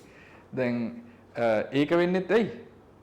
industrial waste එක ඇලට දාන්න කිලිම සහ ඒක වැඩි amount එක අර මේ amount එක exceed වෙලා තියෙන release කරන්න. right. So the eutrophication of water due to the compounds such as phosphate ions added to the soil due to agricultural activities, destruction of beneficial organisms due to the use of pesticides and herbicides, industrial accidents and negligence resulting from the release of large amount of pollutants into the environment at one time. මේ කියන්නේ සමහර වෙලාවට එකපාර දානවා එහෙන lot එකක්. ගොඩාක් එකපාර දාන වෙලාවල් තියෙනවා. අර මෑතකදී දැන් මේ නයිට්‍රික් ඇසිඩ් නැවක් එහෙම. ඒක මේ ළඟ ඇවිල්ලා අතෑරිය මොහොත අපේ ළඟටම ඇවිල්ලා අතෑරියා. නේ? ආ. yes. අන්න ඒ වගේ වෙනවා. මේ මුණන් පස්සේ ඒ හරිය තියෙන අපේ තියෙන ඔය මේ සීවීඩ්ස් ටික ඔක්කොම ඉවරයි හොඳේ. ඊට පස්සේ අපේ තියෙන මාළුවෙක්වත් හැදෙන්නේ නැහැ ඔය. ඔව් මේකේ කර ගොඩක් සත්තු මැරිලා ඔව් අර ගොඩ ගහලා තිබ්බේ. එහෙම වෙනවා. right. So it is easy to address environmental problems that are local or limited to small area. highlight කරන්න. easy to address which are local. හරි local environmental effects එහෙම අපිට address කරන්න lazy. right. Taking safety measures, disposing of waste in a controlled manner, recycling management activities, providing good environmental education, educating the public, training employees on environmental protection methods. Local environmental problems can be minimized by government imposing environmental laws and implementing them properly. A local වෙන environmental effects අපිට local environmental effects අපිට address කරගෙන ඒවා mitigate කරගන්න ලේසි. Can easily do it. හරි. මෙන්න මේ ටික තමයි ඕන. නේ. මේව ගොඩක් වෙලාවට government එකෙන් තමයි manage කරනවා. This is what we doing. නේ. Even I'm teaching you guys is the same. නේ. Now you understood you don't have to do you're not supposed to do that නේ. කරනවද? කරනවද? කරන්න ඉන්ඩස්ට්‍රි එක දැම්මම පස්සේ ඒ වගේව කරන්නේ නිකන් එහෙම එකපාරට ගොනු ගොඩ වගේ කියලා අතරින්නේ නැහැ. හරිද? ඒව අර මේ ක්ලීන් කරලා environment එකට acceptable amount එකක් විදියට තමයි දාන්න ඕන. ඒකේ තියෙනවා lethal amounts තියෙනවා. lethal doses තියෙනවා. ඒ වගේ ඒ doses වලට එක්කෝ concentration එක අඩු කරලා සමහර කාට incinerate කරනවා. සමහර කාට වලලනවා. ඒක ඒවා තියෙනවා. ඒ කරන්නේ ඒවා හරියට දීලා තියෙනවා standards. ඔය ISO 14000 කියන්නේ ඒ වගේ එක standard එකක්. ඒකේ තියෙනවා කොහොමද මේ waste එක dispose කරන්න කියලා. waste disposal methods තියෙනවා. ඒක follow කරලා කරන්න. ඒතකොට අවුලන්නේ. global environmental issues. හරිද? ඒතර අපි environmental issues දෙකක් කතා කරන්න. කලින් කතා කරේ local ඒවා. දැන් තියෙන්නේ global ඒවා. Global environment problems arise mainly from the adverse effects of human activities on the atmosphere, which is a common and continuously distributed throughout the earth. Some of the global environmental problems are listed below. Global warming due to increase in the composition of greenhouse gases in earth atmosphere. හරිද? ඒක තමයි mainly අපි කතා කරන එක. මොකද්ද? Global warming due to the greenhouse effect. Mainly because of what? What is the main gas causing the CO2? Mainly because of the CO2. Then after the CO2, methane. Like two of that gases are affecting the global warming the most, right? The second thing is thinning of the ozone layer. නේ ozone layer thin වෙන එකත් ප්‍රශ්නයක්. දැන් නම් ඒකේ effect එක ගොඩක් අඩුයි. හරි. In addition, the formation of acid rain and photochemical smoke. මෙන්න මේකත් අපි කතා කරනවා. හරිද? acid rain එකයි photochemical smoke එක ගැනත් කතා කරනවා. Smoke related to the atmosphere are major environmental problems. Highlight කරන්නකෝ ඒක. Major environmental problems. Global warming එකක්, thinning of ozone layer, ඊට පස්සේ acid rain, ඊට පස්සේ photochemical smoke කියන ටික අපි කතා කරනවා. Right? අම්මර කාලිත් කියන්නේ අපේ මෙහි කාලිනේ.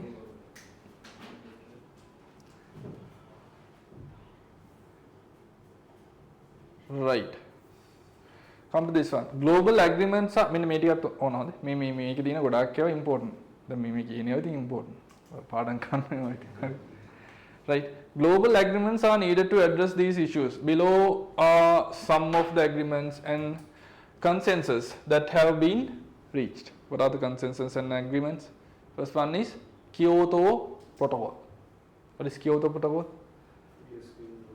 Yes. Reduce the usage of greenhouse gases.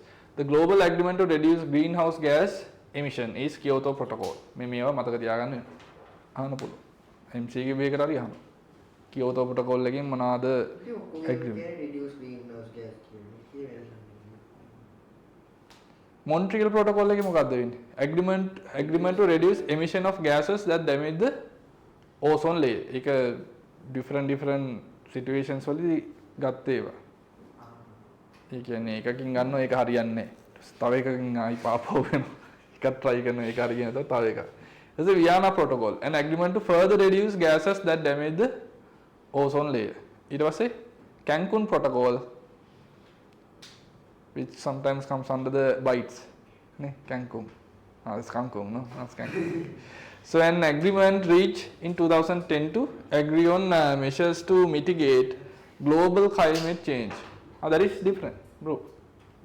The last one is different. An agreement reaching. Oh, අනිත් තුනම එක වගේ. They are more or less same, but was taken in different conditions. නෑ අයියෝ නෑ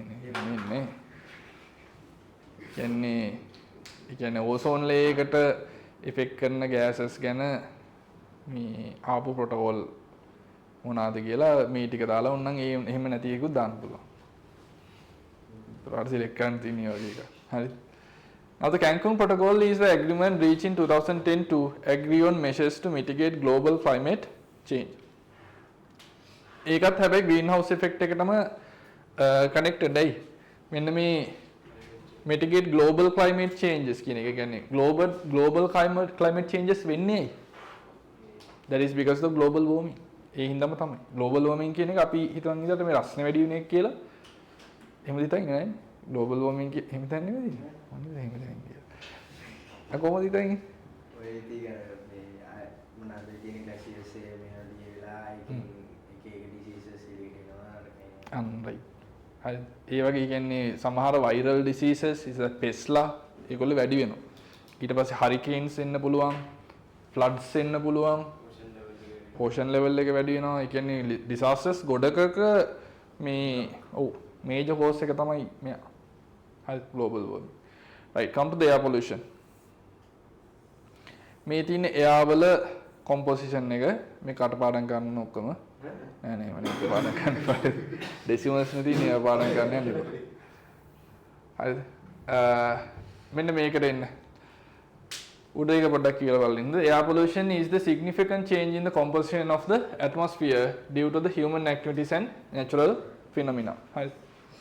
Right. Come to the global warming, the greenhouse effect. So what is the greenhouse effect? What happens there? What happens in the greenhouse?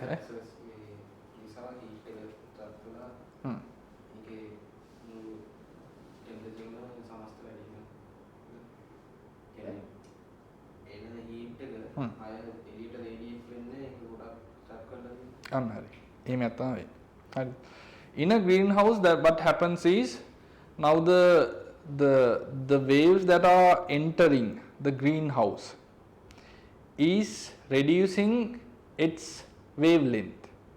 That means like the previous like the rays which came to the greenhouse was having more energy with a low wavelength, right? It had a low wavelength and higher energy, but when it enters the greenhouse, the ray converts into a long wavelength and a low energy, right?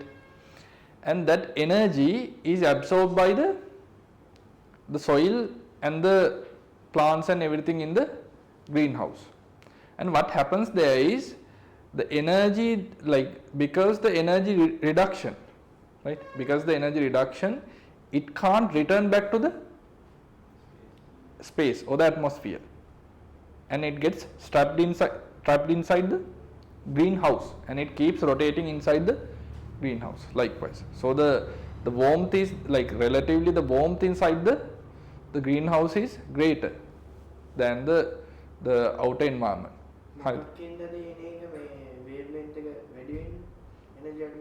ඒ වෙන්නේ මෙන්න මෙයාගෙන් penetrate වෙනකොට මෙන්න මේ wall එකෙන් penetrate වෙනකොට තමයි යාගේ energy එක වෙනස් වෙන්නේ.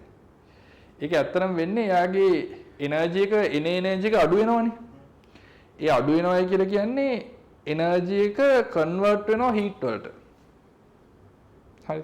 ඒ wavelength එක අඩු වෙන්නේ ඒකයි. ඒ wavelength එක අඩු වුණා කියලා කියන්නේ ඒ ආපු එකකින් කොටසක් convert වෙලා තිනවා heat වලට. ඒ heat එක තමයි අර plant උයි ඔක්කොමයි ඒ තියෙන ඇතුලේ තියෙන atmosphere එක absorb කරගෙන ඉන්නේ. ඒ heat එකට ආපහු escape වෙන්න බෑ atmosphere එකට. ඒක got trapped inside the greenhouse. ඒක normal atmosphere එකට එනවා නේද? UV මොනවාද මේ? ඒක normal atmosphere එක වෙනවා කාගෙන්ද? නෑ. bro ozone layer is different. එක වෙනවනේ මොනවද? ඒක normal atmosphere එක වෙනවා greenhouse gases ඉඳලා. ඇයි ඒ? greenhouse gases වලට ඔය තියෙන energy එක ආවන් පස්සේ එයා ඒකෙන් එයා කැලලක් අල්ල ගන්න absorb කර ගන්නවා. heat එක විතරක් එයා ගන්නවා. අනිත් ටික reflect වෙලා යනවා. එතකොට greenhouse එකක් වගේ act කරනවා කවුද? greenhouse gases. greenhouse gases. ඒ හින්දා එයා heat එක තියාගෙන ඉන්නවා ඇතුළේ. ඒක release වෙන්නේ නැහැ. ඒ හින්දා තමයි අපිට සාමාන්‍ය රැයට සීතල වෙන්නේ නැත්තේ. Otherwise if there were no greenhouse gases, the atmosphere will go drastically cool. Yeah, will be like the space. Right? Can minus degrees වලට යනවා එක පාටම. We will all be freezed all of a sudden. But දැන් කොහොමද? දැන් එහෙම නැහැනේ. We have like only a slight change occurs like relatively to the daytime, isn't it? ලොකු වෙනසක් වෙන්නේ නැහැ නේ. නෑ ඒකට තව ඒව බලපාන නෑ. ඒක හිතන්න. green house gases නෙවෙයි ඒකට බලපාන. හරි. දැන් ඒක අපිට ගන්න පුළුවන් වුණා if you went to a where the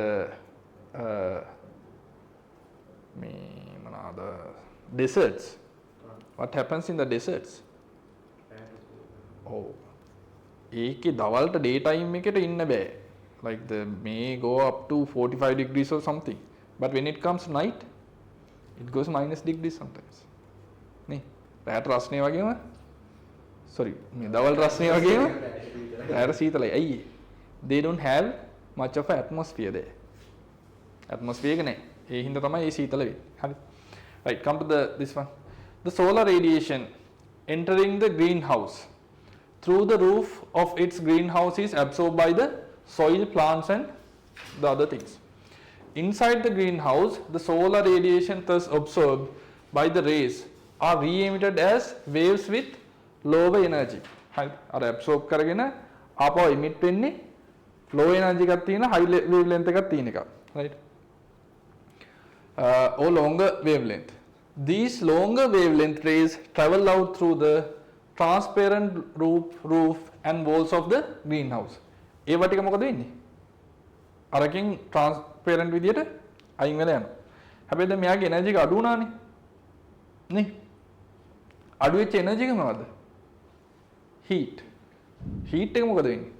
heat එකට එහෙම යන්න බෑ. එයා trap වෙනවා ඇතුලේ. කිරි. So travel out through the transparent roof and walls of the greenhouse.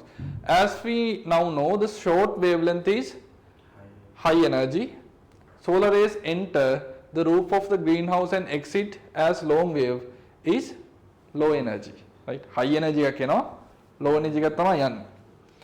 Now, according to the law of conservation of energy, we know that energy cannot be created or destroyed. It can be only be converted from one form of energy to another. So what happens to the remaining energy? That remaining energy becomes infrared rays, which is the heat, right? Infrared rays are the heat with longer wavelength. These infrared rays cannot penetrate the roof or walls of the greenhouse. What happens is that the infrared rays are reflected back inside the greenhouse, heating the air. Get it? Oh, that is the main reason that they build a greenhouse. Yes. ඒකෙන් කියන්නේ අපි බලන්නේ එළිය environment එකට relatively නේ. එළිය හිම වැටෙනවා. ඇතුලේ ගස් පැලයක්. නේ. ඒතර මේකට වවන්න පුළුවන් මාස 3ක් වගේ තියෙනවනේ ඔය වින්ට් එක. ඒතර ඒ වින්ට් එකේ මාසයක්වත් අඩුම ගන්න මේගොල්ලන්ට පබා ගන්න පුළුවන් ඇතුලේ. ග්‍රීන් හවුස් එක ඇතුලේ කැම හදා ගන්න පුළුවන්. අපිට තේරුමක් නෑ. නෑ. අපි හිම වැටෙන්නේ. හිම වැටුණොත් උන්න මොකක් හරි ගන්න තිබ්බා. Right. Inside, what is this?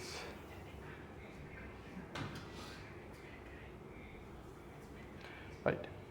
As a result, a warm environment is created inside the greenhouse than outside. This is the process that occurs in the greenhouse. ඒක තමයි greenhouse එකක් ඇතුලේ වෙන process එක. හරිද? හරි. ඊට පස්සේ අපි කතා කරමු greenhouse operation එක. එන්න මේ තියෙන්නේ මේ short wavelength එකක් එනවා long wavelength එකක් තමයි exit වෙන්නේ. අර ඇතුලේ energy එක මොකද වෙන්නේ? Trap වෙනවා. Right? That is heat. The Earth's atmosphere also acts as a greenhouse. That is, visible light and UV rays from the sun reaching the Earth's surface are absorbed by the Earth's surface and re-emitted back into the atmosphere as long wavelength rays and infrared rays. The long wavelength rays thus released are emitted back into the space, while the infrared rays are absorbed by some gases in our atmosphere. අපි මේ gases වලට කියනවා කවුද කියලා? Greenhouse gases. This is similar to the reflection of infrared rays by the roof of the greenhouse, right? මේක අහනවා what is greenhouse effect නේ? ඒක කොහොමද ඊට පස්සේ effect වෙන්නේ? කොහොමද ඒක function වෙන්නේ ඔන්න අහනවා. You have to remember that. ඒක තරුවක් දාගෙන ඔක්කොම highlight කරලා තින්න එක මොකක්ද ඒක වගේ? දෙකම green house එක ඇතුළේ වෙන එකයි ඒක ඒකෙන් තමයි ඔයාලට explain කරන්න වෙන්නේ නේ. ඒකෙන් තමයි explain කරන්න වෙන්නේ. ඒ දෙකම සම්පූර්ණයෙන් මතක තියාගන්න වෙනවා. හරි. Right. Come to the greenhouse gases. Gases that do not have dipole moment in the ground state but acquire dipole moment when the atoms in the molecules vibrate. Now, what is a dipole moment? Dipole moment is that the gas gets two of the poles, like the plus pole and minus pole. We discussed it earlier, that when water molecule or a HCl is becoming two of the poles. How does it become a two of the poles? Because of the electronegativity difference. And some people were even asked to do papers on it. ප්‍රශ්න දාලා තිබ්බ නේද කෙලින්ම electronegativity difference එක හොයන්න.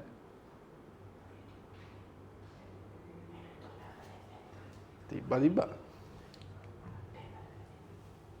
Right? So what happens there? තිබ්බනේ තියුවා. මට මතකයි. හරි. කෙලින්ම electronegativity අර මේ Linus Pauling ගේ values දීලා difference එක හොයන්න දී තිබ්බා. චරෝන්නේ ඒතර chemistry පාඩමක් වෙනවා ඒක. හරිද? Now like the bipolar moment එක කියන්නේ HCl වගේ එකක් මොකද වෙන්නේ? electronegativity difference එක හින්දා මොකද වෙන්නේ? මෙයා negatively charge වෙනවා, මෙයා positively charge වෙනවා. එතකොට මොකක් හරි තව ඒ වගේ molecule එකක් තිබ්බොත් like let's say H2O molecule. එතකොට මෙයා plus නේ, මෙයා minus, මෙයා plus. මෙන්න මේ minus එක දැන් මොකද වෙන්නේ? මේ පැත්තට කැරකෙනවා. ඇයි? ඒ දෙන්නගේ attraction එක හදාගන්න. අපි ඒකට කියනවා bipolar moment එක කියලා. ඒතර මේ bipolar moment එකක් තියෙන molecules වලට greenhouse gas එකක් විතර වැඩ කරන්න පුළුවන්. මේක කියන්නේ some of the molecules doesn't have any bipolar moment like the carbon dioxide and methane. They don't have a bipolar moment. අර කියන bipolar එකක් හදන්නේ නැහැ. But when the vibration occurs, right? When the atoms in the molecules vibrate, ඒගොල්ලෝ bipolar වෙනවා. හරි. එයාගේ තියෙන atom එක vibrate වෙනකොට එයා bipolar වෙනවා. අපි කියන energy එක දුන්නාම පස්සේ දැන් අර bipolar වෙන්නේ නැහැ කියලා කියන්නේ ගොඩක් ආර symmetrical. Symmetrical කියලා කියන්නේ ගානට බෙදිලා යනවා energy එක. කැපිලා යනවා ඔය මේ මොනවාද electronegativity එහෙම කැපිලා යනවා. ඒ කියන්නේ එයා ගානට දැන් මෙහෙම ඉන්නවා කියලා හිතන්නකො. එතකොට එයාගේ මෙහෙම ගානට මෙහෙම කැපිලා යනවා. කවුරු හරි ඇවිල්ලා මෙහෙම පොඩ්ඩක් කිචි කැවුවොත් මොකද වෙන්නේ? මෙහෙම වෙලා යනවා හැඩය වෙනස් වෙනවානේ. එතකොට මොකද වෙන්නේ? අර bipolar නැතුව තිබ්බ එක polar වෙන්න ගන්නවා. එහෙම එකක් වෙන්නේ. ඒක අර vibration එකක් දුන්නා ගමන් එයාගේ shape එක වෙනස් වෙනවා. උනාන් පස්සේ bipolar වෙලා ඉඳපු නැති අය අන්න bipolar වෙන්න ගන්නවා. ඒ වගේ අය තමයි කවුද? carbon dioxide and methane. ඒගොල්ලෝ symmetrical ඉඳපු අය. පොඩි vibration එකකින් මේගොල්ලෝ bipolar වෙනවා. ඒකින්ද මේගොල්ලෝ greenhouse gases වෙනවා. හරි. Any gas with 3 or more atoms. Usually any gas with 3 or more atoms are greenhouse gases, right? And besides water vapor, the most abundant greenhouse gas in our atmosphere is carbon dioxide, right? Most abundant එක තමයි water molecules. හැබැයි water molecules greenhouse effect එකට cause වෙනවද? නෑ. ඒක කියන්නේ constant amount එකක් තියෙන වැඩි වෙන්නේ. water වැඩි වෙනවා. water වැඩි වෙන්නේ නෑ. carbon dioxide වැඩි වෙනවා නිකන්. හැබැයි water වැඩි වෙනවා කියලා එහෙම එකක් වෙන්නේ නෑ. water වැඩි වුණත් අවුලකුත් නෑ. ඇයි? ආයි වහිනවනේ. ඒ water වැඩිනොත් ඊට පස්සේ වැස්ස වැඩි වෙනවා. ඒ වගේ ප්‍රශ්න තමයි. ඇහලා ගම් වතුර දාලා එන විකාරයක් වෙනවා. ඒ කියන්නේ සාමාන්‍ය වතුර වැඩි වෙන්නේ නෑ. ඉතින් අර atom තුනකට වැඩි වෙන එක green house එකක් බලනවා කියන එක මොකක්ද ඒකේ තියෙන ඒ කියන්නේ usually atoms like the molecules which have like the gaseous molecule which has more than 3 atoms are capable of මේකයි සිද්ධිය. greenhouse gas එකක් වෙන්න නම් එයාට energy එක absorb කරන්න පුළුවන් වෙනවා. සාමාන්‍යයෙන් ඔය මේ 2 atoms තියෙන ඒවා නැත්තම් 1 atom තියෙන ඒවා ඒ කියන්නේ noble gases වගේ ඒවා එහෙම energy එක absorb කරන්න බෑ. energy එක absorb කරන්න පොඩි vibration එකක් වෙන්න පුළුවන්කම තියෙන්න ඕන. ඔය ගොඩක් 2 atoms තියෙන ඒවා noble gases තියෙන ඒවාට එහෙම vibrate වෙන්න බෑ. simply මේ කිචි ගන්න බෑ. කිචි නෑ. හරිද? ඒ වගේ එකක් තියෙනවා. එයාගේ shape එක change වෙන්නේ ඒක ගන්න. ඒකෙන්ද එයාට energy absorb වෙන්නේ නෑ. හැබැයි atoms ගාන වැඩි වෙනකොට මොකද වෙන්නේ? vibration එකක් absorb කරන්න පුළුවන්. එයාගේ stability එක පොඩ්ඩක් අවුල්. ඒක පැහැදිලිද? ඒක chemistry වලින් තමයි ටිකක් deeply තේරුම් ගන්න ඕන. කියන්නේ එයාගේ atoms ගාන වැඩි වෙනකොට එයාගේ stability එක අඩුයි. unstable. ඒතර ටක් ගාලා කිචි ගාලා shape එක වෙනස් කරලා energy එකට දෙන්න පුළුවන්. absorb කරන්න දෙන්න පුළුවන්. හරි. ඒ වගේ තමයි වෙන්නේ. ඒකින්ද අර මේ atoms more than 3 are becoming the the greenhouse gases. Right. Besides water vapor, the most abundant greenhouse gas is in the atmosphere is carbon dioxide. After carbon dioxide, the most abundant greenhouse gas is methane. Highlight it. Or important or MCQ. So far the things that we discuss can come to questions. All these can come to the questions, right? Right. So apart from the methane, apart from the carbon dioxide, the second highest is the methane, right? And man-made gases such as CFC, HFC, HCFC, SF6, NF3 are also known as potent greenhouse gases. Right? We have man-made gases, natural gases, නෙමෙයි. අයි මේවා හැදලා තියෙන්නේ? Industrial uses, basically these are coolants. Those are coolants. They are highly volatile. They can evaporate really fast and it absorbs heat, right? So now the issue here is now the amount of these the molecules that are produced is relatively very low, right? The amount that these molecules are produced are relatively very low compared to the other molecules like methane and carbon dioxide, right? As percentage wise අරගොල්ලන්ගේ 0.3 වත් තියෙනවනේ. මේගොල්ලන්ගේ 0.0000 වත් එහෙමවත් නැහැ. පොඩි amount එකක් තියෙන. But they are like majorly affecting the greenhouse effect. Why?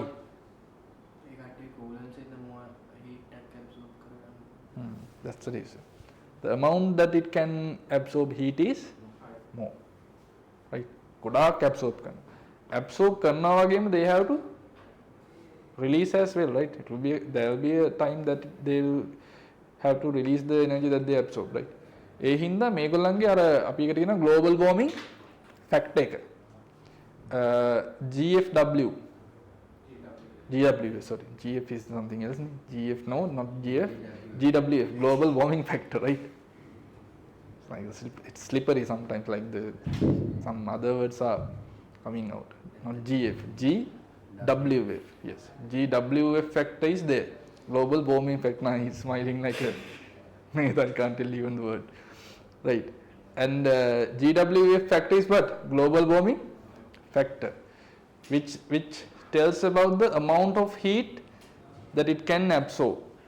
So compared to the carbon dioxide and methane, the amount of heat that these molecules can absorb is too much, like maybe 1,000 times, 10,000 times likewise. තොර ඒගොල්ලන්ගේ amount එක පොඩ්ඩක් වුණාට ඒගොල්ලොන්ගෙන් දෙන effect එක අරගොල්ලන්ට වඩා වැඩි. Get it? So they have to be discontinued anyhow. Otherwise, the global warming will definitely increase, right?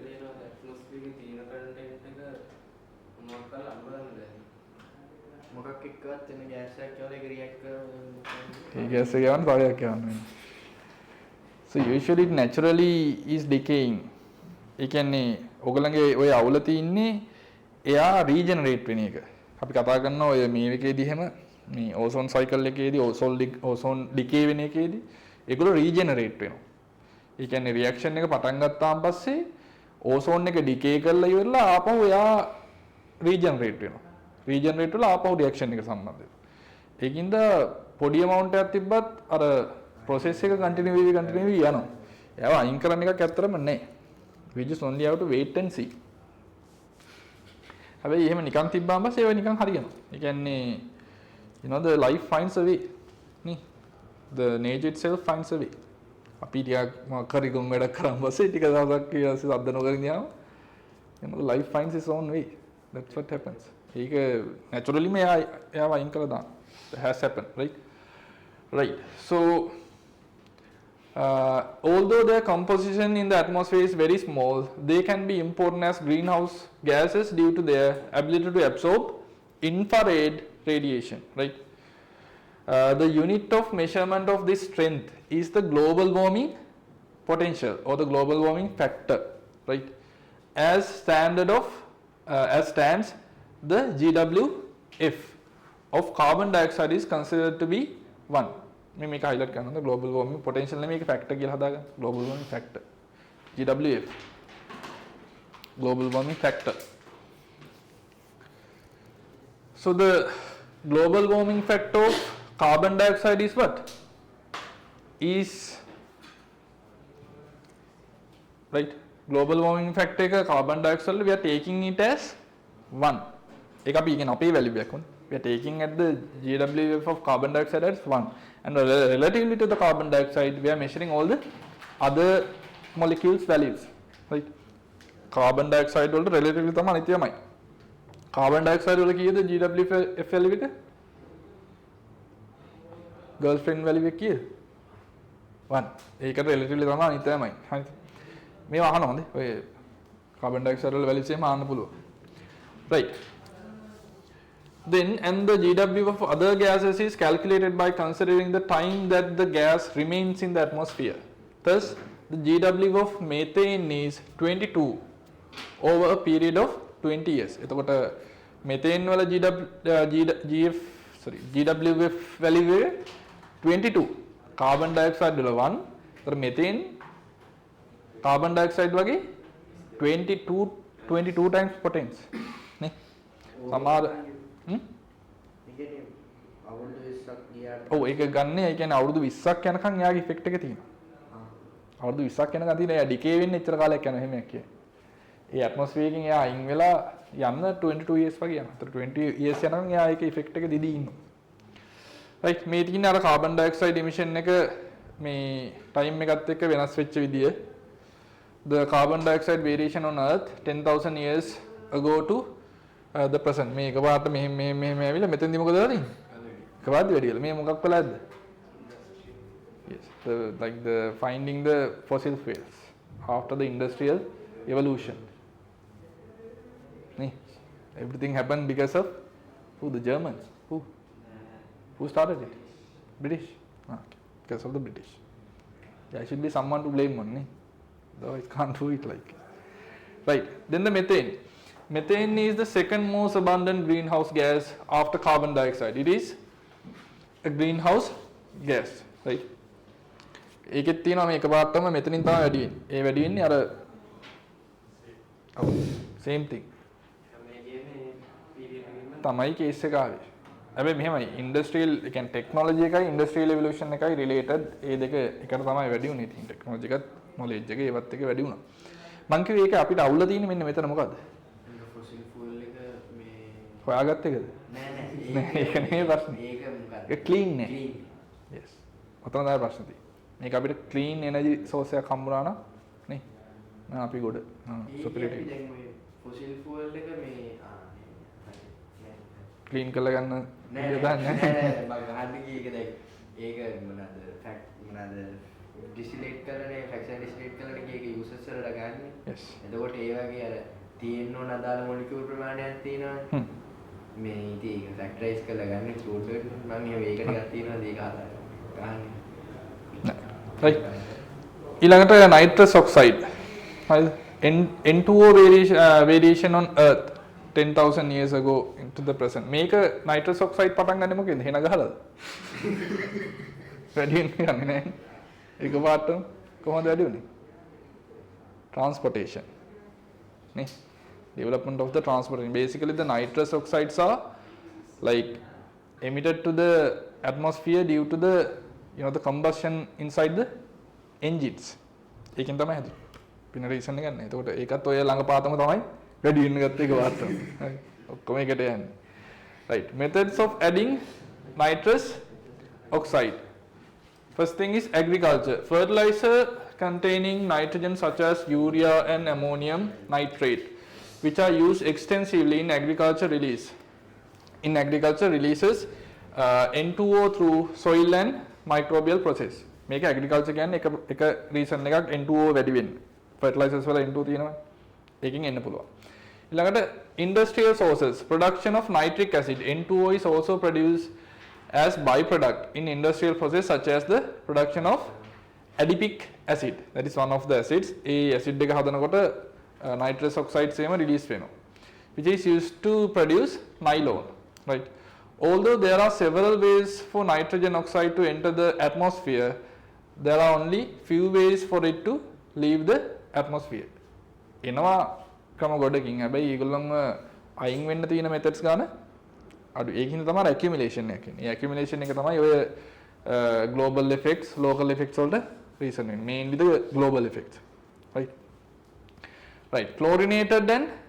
Fluorinated gases. These gases do not exist in nature except for the HF. HF is naturally occurring and are entirely industrially produced gases, right? These gases mainly consist of chlorofluorocarbons, CFC, hydrochlorocarbons, HCFC, and hydrofluorocarbons, HFC, which are used as refrigerants in refrigerators and air conditioners. These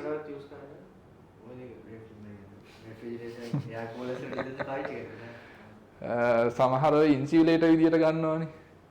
ඉන්සියුලේටර්ස් විදියට ගන්න පුළුවන්. ඒ කියන්නේ අපිට heat වෙන හරි මොනවා හරි cool කරන්න බෑ ගන්න ඕ වෙන එකට නිකන් ගන්න බෑ. සෝඩා එක්ක ඔය එක ගන්න බෑ අමාරුයි.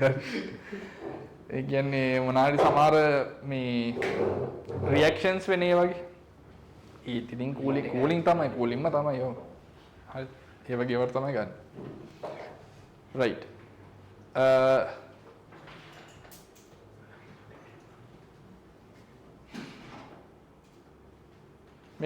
These gases have an atmospheric lifetime of hundreds of years and a GWF value exceeding 10,000. Do you see this? මේ අපි දැන් මේ කතා කරපු gases වල GWF value එක 10,000. Now compare to the carbon dioxide, that is 1. This is 10,000. Product ready. Right.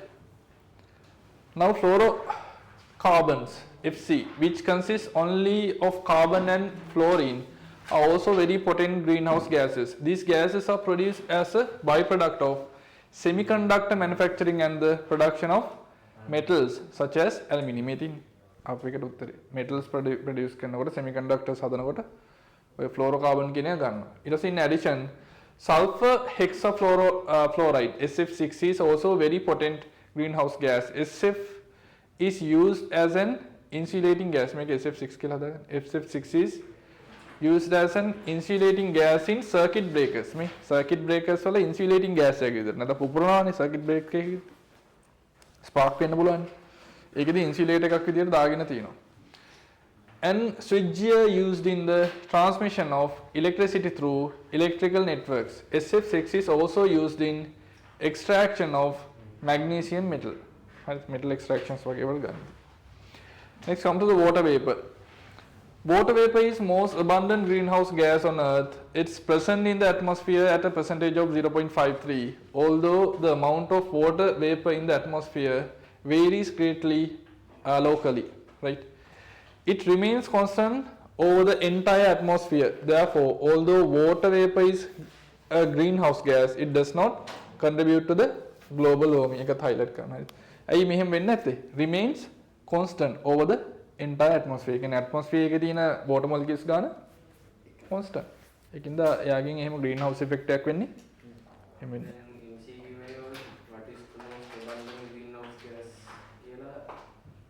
Carbon dioxide.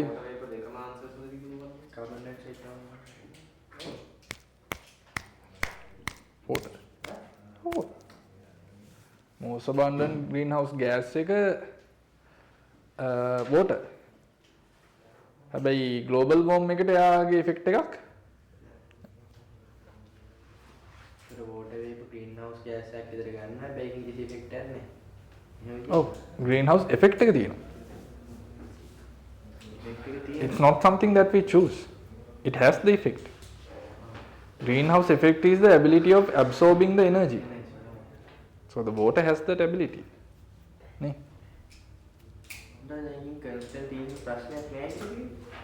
Oh, a global warming world. Now greenhouse effect and the global warming are two things. Now the actual disaster is the global warming. Do you understand that? Greenhouse is somewhat we need it. Otherwise we can't live. We can't survive without the greenhouse effect. Nee. Like apart me freeze fell you know greenhouse effect එක නැත්තම්. Now the trouble is like the greenhouse effect increasing beyond the limitations. That is a trouble. That is problem. Nee. So due to that the global warming occurs, which is the global environmental effect. Nee. Now differentiate those things, like those are different things, right? Right. Adverse effects of global warming into governmental panel. No, sorry, intergovernmental panel on climate change එකනේ මේ ඒගොල්ලෝ දීපු adverse effects එකක් මේ තියෙන්නේ. IPCC එකෙන් දීපු ඒවා. Temperatures have increased in the past 50 years at twice the rate of temperature increase recorded in the past 100 years. So is it okay? Yeah, sure, no worries. If you feel sleepy, that's okay. Any other messages? Why? Huh? No, she's 26, so yeah, she's joining additional like herself. Diana the Diana the who you describe, I can't describe. Her friend, yes. Diana, she's sleeping. Sure, Pudha, doesn't matter. Not sleepy, sir. You have to study for the tomorrow exam. There's exam tomorrow. After the 2026 people. Yeah, sure. No worries. Viraj, yes. I don't know. Yeah, that's for the 2026 people. Are you also going?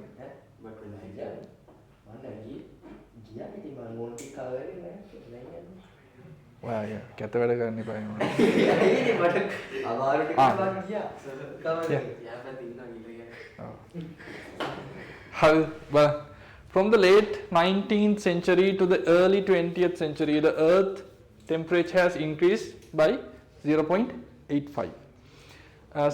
Since 1961, average ocean temperature have increased from the surface down to 3,000 meters. The expansion caused by this warming has led to sea level rise. Glacier cover on high mountain peaks and in polar regions has been gradually decreasing. This melting ice also contributes to rising the sea level. Between 1961 and 2003, global sea level rose by 1.8 millimeter per year. But between 1993 and 2003, this rate increased by about 72%, which is to 3.1 millimeter. Ready. The amount of sea ice on the surface of the Arctic Ocean has decreased by about 2.7% from 1978 to 2005. The amount of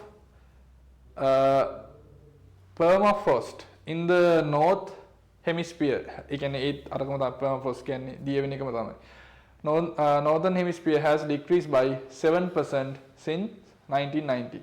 The following long-term trends have also been recorded over the period from 1900 to 2005. The prevailing westerly winds in the mid-latitude region of the north of both the northern and southern hemisphere have become stronger. ඒ කියන්නේ අර climatic changes වෙනවා ඇයි? අර heat එක වැඩි වෙනකොට conventional currents වැඩි වෙනවා. ඊට පස්සේ hurricanes වගේ එහෙම එන්න ගන්න ඒකයි. conventional current එක වැඩි වෙනකොට ලොකු pressure difference එන්නේ. heat එක වැඩි වෙනකොට එකපාරටම අර තීනේ evaporate වෙලා pressure එක ගොඩාක් low වෙනවා. අනිත් පැත්ත pressure එක පට්ට යන වැඩි වෙන. එතකොට ලොකු pressure difference එකකින් කුලන් යන්න ගන්නවා. එතකොට හරිකේන්ස් අනම්මනම් ඒ වගේම එනවා. හරිද? ඒ වගේම තමයි කියන්නේ. ඊට පස්සේ very long drought have been observed in some tropical and subtropical regions. Rising temperatures, change in the wind patterns, and reduced snowfall in the mountain are associated with the long droughts. Cyclones have been observed to occur more frequently and increase in intensity in the North Atlantic Ocean. Heat waves have been reported frequently.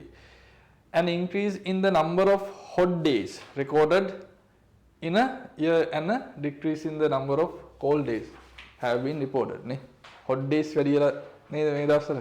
ඒකත් තියෙනනේ. රවිෂ්කගේම දැන් hot days එහෙම සෑහෙන වැඩි. නේ? රවිෂ්කගේ ඉස්කගේම hot days සෑහෙන වැඩි නේද? වැඩි නේ මේ දවස්වල නේද?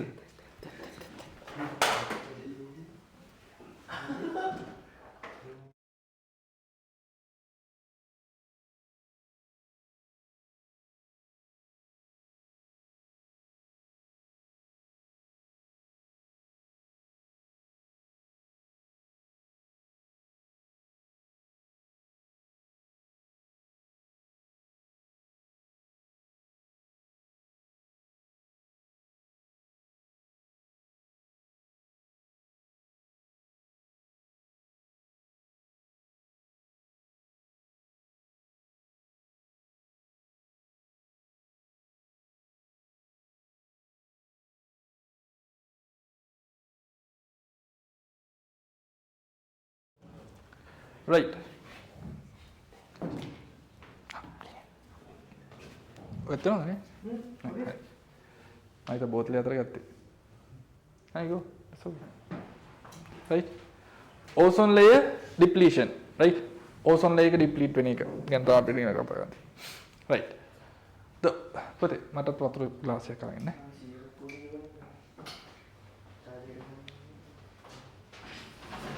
Right. Ozone gas. The ozone molecule is a gas made up of 3 oxygen atoms. Right. මේ තියෙන ozone එක. මේක ලියා ගන්න ozone කියලා. මේ තියෙන oxygen. This is ozone. This is oxygen.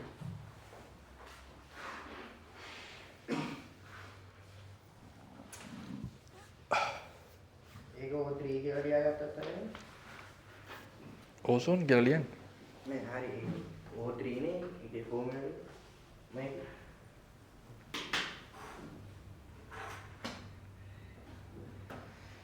Right. Ozone is a very unstable gas and therefore highly reactive. Due to this, ozone is present in very little in the atmosphere. Very strong conditions are required to form ozone. Ozone gas is produced due to the very high voltage generation during the lightning. Ozone is also produced when an electric spark occurs. Have you felt this? Like when an electric spark occurs, there becomes a bit of a smell, like that smell is because of what? Ozone production. Spark. Ozone එක උඩ එක තමයි එන්නේ. අර ඔව්. It is more like the chlorine. Chlorine වල තියෙන ටිකක් අර නහය පිච්චෙනවා වගේ ගඳන්නේ. ඒ ගඳ ඉන්නේ ozone production එකකින් තමයි ඒක වෙන්නේ. Right. Ozone is a corrosive gas with an unpleasant odor. One of the reason for the unpleasant odor that you feel when there is an electric leak in your home is the production of ozone gas. Electric leak එකක් තියෙනවා තමයි ගොඩක් කාලේ smell එක වෙන්නේ. Also inhaling ozone causes coughing and irritation in the respiratory tract. Therefore ozone is a harmful gas. අපි දැන් water purification වල කතා කරන්නේ. ozone පාවිච්චි කරනවා කියන්නේ ඒකේ risk එකක් තියෙනවා. leak වුණොත් ඒක තමයි ozone කොහොම store කරලා තියාගන්න බෑ. You have to produce it the moment and use it. Store කරන්නේ. chlorine වගේ store කරන්නද? ඒක මොකක්ද එන්නේ ස්ටෝර් කරන්නේ?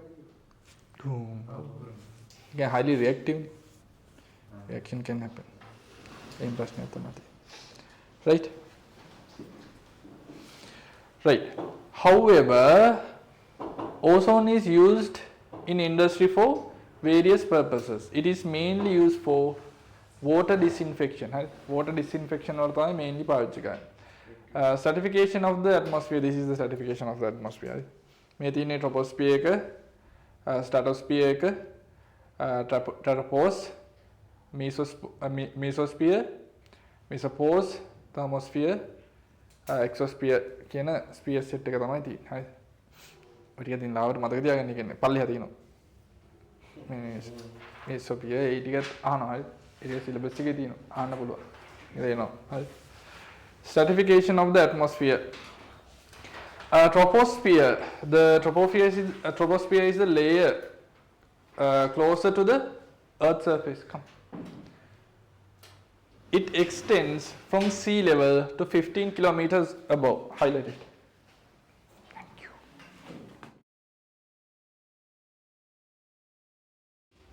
Make highlight again.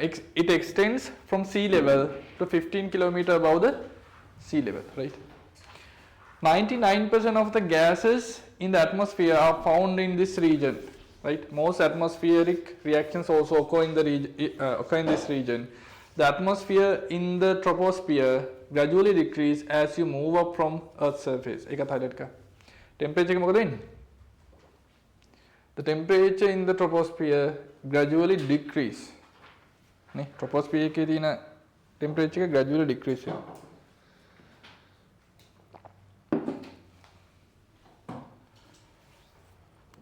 When you move up from the Earth's surface. At the top of the troposphere, the temperature is about minus 50 degrees. Sorry, they can patta සීතලයි. රොට යන්නේ නැහැ නේ. සීතලයි නේ. රොට යන්නේ සීතලයි. හරි. Stratosphere. The stratosphere is the region from 15 kilometers to 50 kilometers. Highlight it. 15 to 50. මේකේ මොකද වෙන්නේ temperature එක? Temperature gradually increase. අරකෙදි decrease වුණා මේකෙදි increase වෙනවා. Highlight it. The temperature gradually increase. It is rises from the earth surface critical as it is rises from the ඒ කියන්නේ earth surface එක නම් උඩට යනකොට එන්නේ temperature එක වැඩි මුල්ලේකදී අඩු වෙනවා ඊට පස්සේ වැඩි ඊට පස්සේ mesosphere. This is the area from 50 kilometer to 100 kilometer. Highlight it. ඕවා මතක තියාගන්න වෙනවා නේ. Can't help. Akif Ahmad, Ammar Khalid, Mohammad Muazzadeh. Yes, Safir. Safir is missing. Safir out. Safir left. You can imagine. That happened.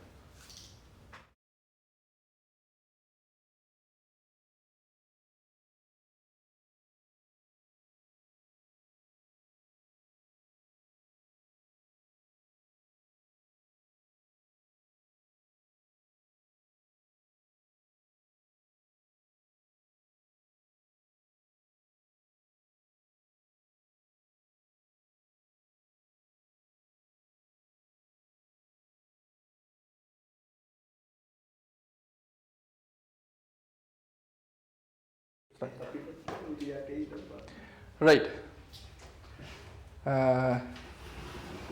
Mesosphere. Mesosphere discuss කරන්නේ නේද? Thermosphere. It ranges from 1000 kilometers to 500 kilometers. Sorry, 100 kilometers to 500 kilometers. Highlighted. Temperature gradually increases.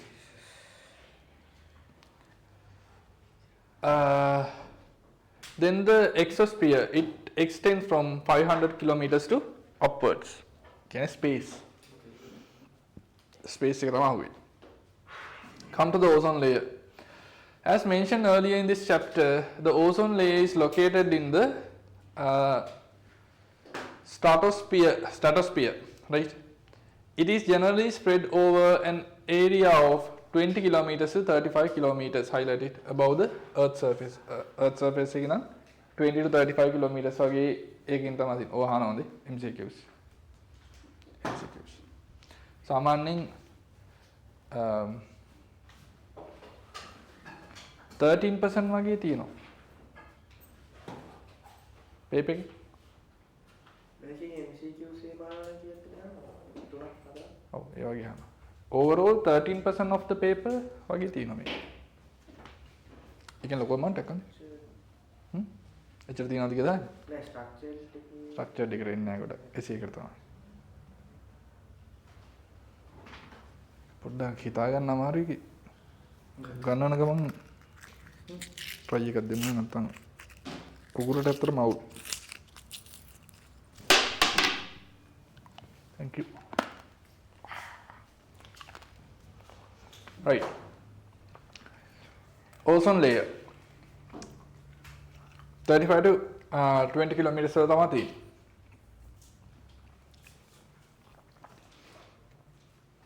And it's a very thin film like layer compared to the size of the atmosphere, right?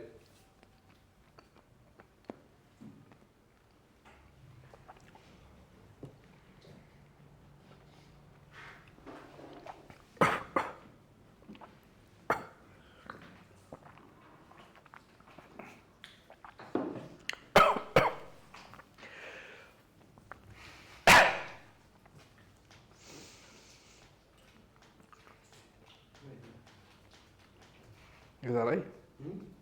Is that right?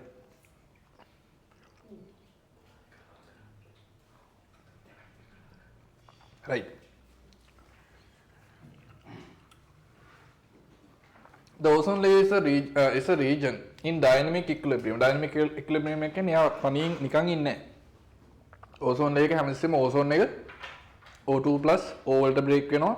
O2 plus O react කරලා ozone හදනවා. ඒ දෙන්න equilibrium එක තමයි.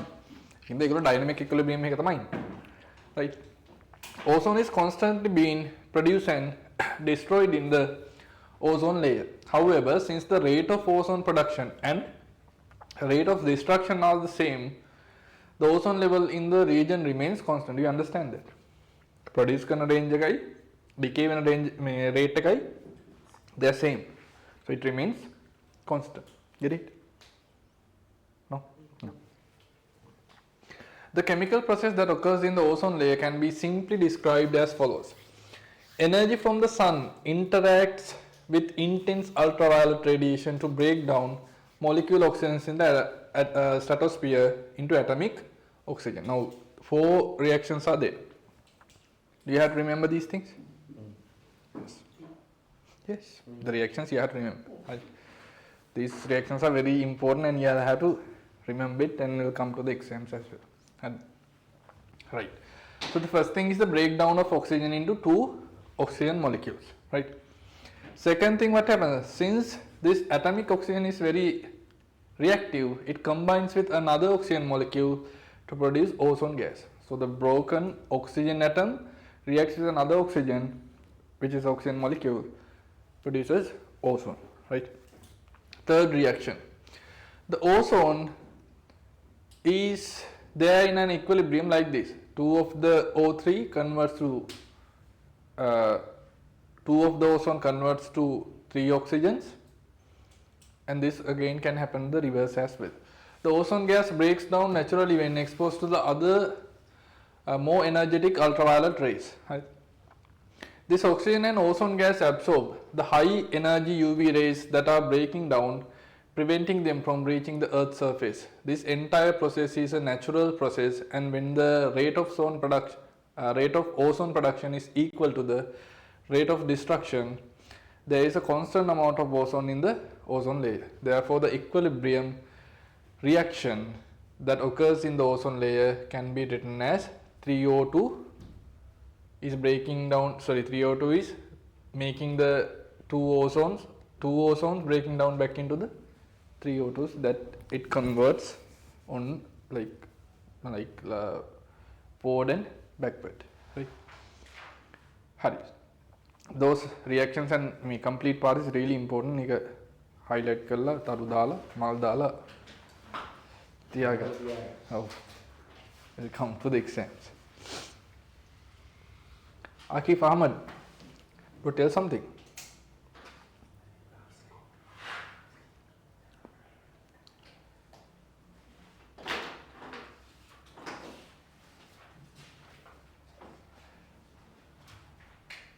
I was taking too much time. We are going to continue.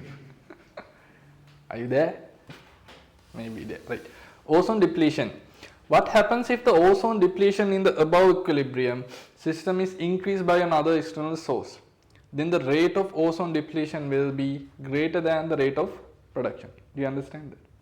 Yes. The end result is a gradual decrease in the ozone layer. Thus, gradual decrease in the amount of ozone present in the ozone layer over a long period of time is called ozone depletion. Right. So, human activities that cause ozone depletion. The main chemical source of ozone depletion is chlorine free radicals, which we draw it as this. We draw the chlorine free radicals as Cl ge narale titak, like the motto that you put. This is actually a electron. Cl dot is an electron, right? ඒක chemistry එකක් තියෙනවා ලොකු. Don't think about it. එහෙම තමයි අපි ලියන්නේ. ඒක තමයි free radical එක. Cl ගේ null තිතක් තියෙනවා නම් anything which has a null තිතක් is a ඈ මොකක්ද තියාගන්න තා?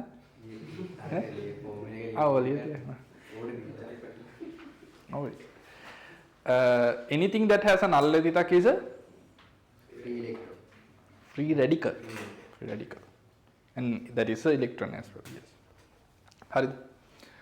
Okay. These chemical compounds mainly belong to the group of compounds called chlorofluorocarbons or CFCs. These chlorofluorocarbons are used industrially in various ways as refrigerant gas in refrigerators and what's happening there? Right?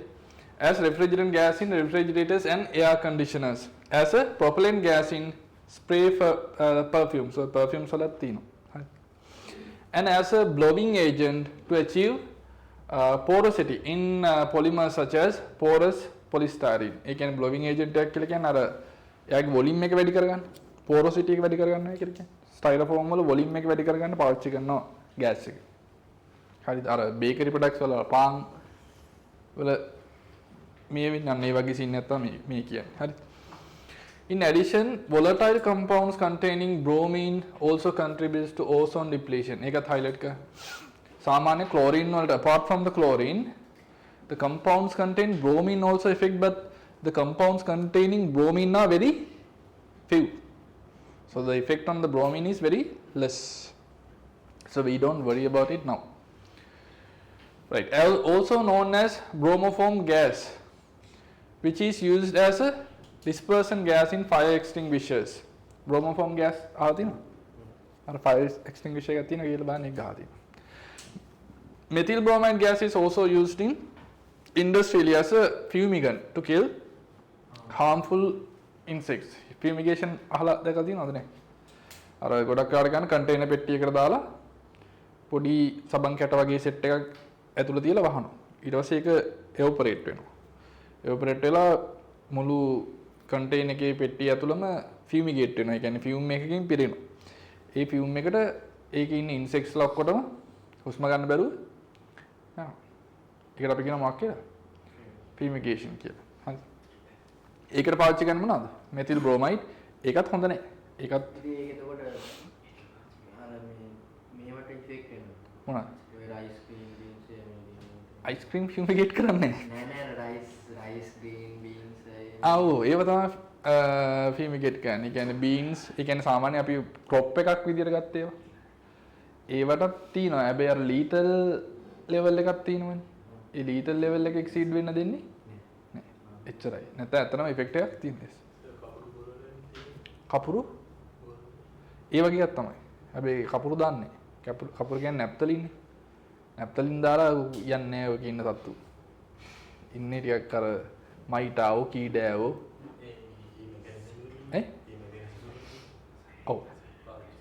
ඔව් ඒ කියන්නේ නැප්තලිනුත් එවපරේට් වෙනවනේ. අපි සමහර කාට කපුරු දාන්න කුඹිනවට ඒ වගේ තමයි. හැබැයි ඊට වඩා ටිකක් මේ විසයි. දැන් ඔය මීතයිල් බ්‍රොමයිඩ් එක අපිට ඉන්හේල් කරන්න බෑ. කපුරු අපිට ලොකෝ වලන්නේ. ගාන මොකක් හරි කරදා අරගල. ඒක විසයි. අනිත් එක මේ මීතයිල් බ්‍රොමයිඩ් දැන් පාවිච්චි කරන්න බෑ. තහනම්. මට මතක විදියට තහනම් වේ ISO 14000 එකෙන් තහනම් කළා තියෙන්නේ. පාවිච්චි කරලා තින් මේ දඬුවම් කරන්න පුළුවන්. හිරේ දාන්න. Right? So the chlorofluorocarbon CFCs මේ තියෙන chlorofluorocarbons හොඳයි. Chlorines තියෙනවනේ. Chlorines තියෙනවා තමයි chlorofluorocarbons වෙන්නේ. Right? Basically. So chlorofluorocarbons are derivatives of hydrocarbon containing one or two carbon atoms. CFC are produced by replacing all the hydrogen atoms in these hydrocarbon molecules with chlorine and fluorine. Hydrogen ne. Fluorine and chlorine තමයි තියෙන්නේ. All of these CFC compounds are industrially classified as freons. Freons කියලා තමයි කියන්නේ. Right? The effect of CFC on the ozone layer. Chlorofluorocarbon do not undergo any atmospheric photochemical reactions in the lower atmosphere. හරි lower atmosphere එකේදී මේගොල්ලන්ගේ කිසිම ප්‍රශ්නයක් නැහැ. ඒ highly volatile. ඒ හින්දා යා මොකද වෙන්නේ? අර troposphere එකට යනවා. ගිහිල්ලා however due to the high volatility and stability of these CFC compounds, they travel into the upper atmosphere, that is stratosphere එකට යනවා. The region surrounding the stratosphere containing high energy ultraviolet radiation that does not reach the lower atmosphere. The Cl bond in these CFC molecule is broken down by high energy ultraviolet radiation producing chlorine radicals. Do you understand it? ඒක මෙහිදී මුකුත් අවුලක් නැහැ. උඩටම යනවා. ගියාන් පස්සේ අර CCl bond එකට UV ultraviolet එක වැදිලා එයාව break down වෙලා Cl free radical එක නළලතිත හදන. That is called the chlorine free radical. Right. So these chlorine radicals react with ozone, creating a new pathway for ozone destruction. This causes the ozone layer to become depleted as the rate of ozone destruction exceeds the rate of ozone production. Right. The most dangerous thing about chlorine radicals is that they act as a catalyst, highlighted catalyst. They act as a catalyst for ozone breakdown. That is, at the end of the reaction, chlorine radicals are regenerated. Highlight that as well. Chlorines are regenerated. Bro, too much theory. My eyes are burning. Yeah, I know. Everything else will burn after the exam results come. So, study hard, do your best, try to absorb the maximum that you can. Please don't remind me. Remind you what? I won't remind you, your mother will remind anyways, like the exams. Exams are coming. And think about what did your mother do when the results come. Is she around? That's a bad question to ask. Okay. Really? Like, tell Lawrence what to say there. He says she's around. She's friendly with me. She knows me. She knows I'm kidding. No worries.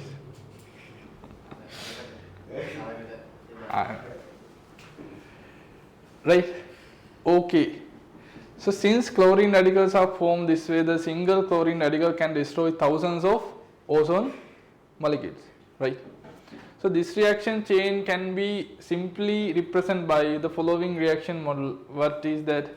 When CFC is exposed to the high energy ultraviolet, now this is H nu, right? H nu is the energy, the ultraviolet energy. Radiation, Cl free radicals are formed. Do you see that? When this is the chlorofluorocarbon, CF2Cl2, H nu is absorbed by the molecule which the bond is breaking. So the two of the free radicals, the nalalatita, are formed. These are free radicals, right? This chlorine free radical reacts with ozone molecule to produce chlorine free radicals and O2 molecules. Do you see it? The free radical again ozone reacts with the ozone to produce ClO dot plus O2. So it's forming another ClO dot, which is a free radical. The ozone layer contains atomic oxygen, which is produced by the natural breakdown of ozone and the breakdown of oxygen. Now this is the natural breakdown of ozone. It breaks down into O2 plus O. This atomic oxygen reacts with the previously formed ClO. Put a dot here. Previously formed ClO dot free radical and regenerates chlorine free radical. What happens here? ClO dot oxygen with the reacts with the oxygen free radical and forms oxygen, and what happens? Regenerates chlorine free radical. Do you see that? It again regenerated what? The chlorine. Yes, right. So this chlorine again goes where? To here. And continues the cycle. So the ozone is continuously decaying until the chlorine free radical reacts with either another chlorine free radical or its own type of a free radical, so they neutralize. That is the only way. You asked for that, right? How does it end? Now it's really random that two of the free radicals react together and neutralizes. Like two of the chlorine neutralize. So the chance that happens is very less. We can't calculate it even. අපිට CL මේ radical තියෙනිය හදන්න බෑනේ. අපිට ඒ කියන්නේ ඇයි? ඉතින් ඒව හදලා ඒ උඩට යවුවොත් එතකොට ඒ බ්‍රෝ ඒවෙන් ඊටු තව ඩිස්රප්ට් කරන්න ගත්තොත් නෑ ඒතර අර CL ප්‍රමාණය වැඩි වෙන හින්දා ඒකත් එක්ක අර තියෙන CL මේ රැඩිකල් ටික රියැක්ට් වෙන්නේ. ඒ ඉතුරුෙන් ටික වැඩිපුර යවුවා. percentage එක යවුවා. ඒමයින් කරන්නේ. හරි. The regenerated chlorine free radicals repeatedly enters the above reaction chain, destroying a large number of ozone molecules. This cyclic process can be illustrated as follows, right? So, Sir, yeah, tell. single medium group එක message එකක් මොකද? ශ්‍රීමාන් What is he asking? Class කීයද? හෙටද? දන්නේ දැන් ආවද? 9:30.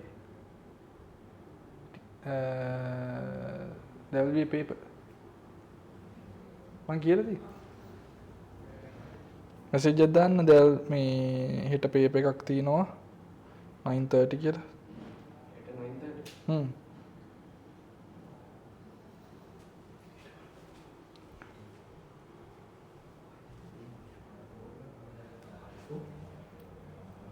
මෙන්න මේක label කරගන්න.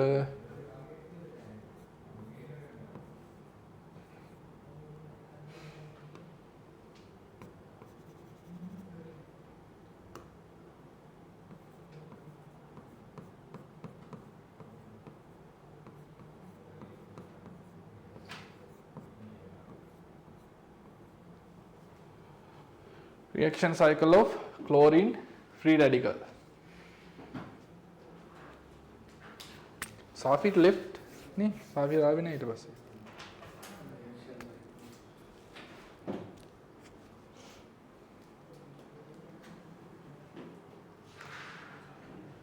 Right? Cyclic decomposition of ozone molecules by Cl free radicals. Right. හරි නේද? Done? Finish? Ozone hole. The ozone layer over Antarctica is much thinner than other areas, creating a hole in the ozone layer. Antarctica be කට්ටිය වැඩිපුර මොනවා කරනවද? Sir, tomorrow paper. No, you don't have the paper tomorrow, but it's for the single medium people. So you'll be having your paper from the next week, Friday.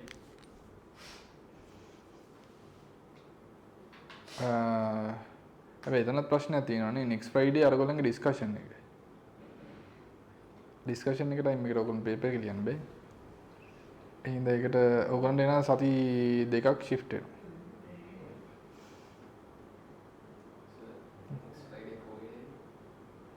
next Friday 8ද? next Friday පොයේ නේද? next Friday අනේ මට නම් මේ comment තව එකක් shift වෙනවානේ. Bro, things are recording here.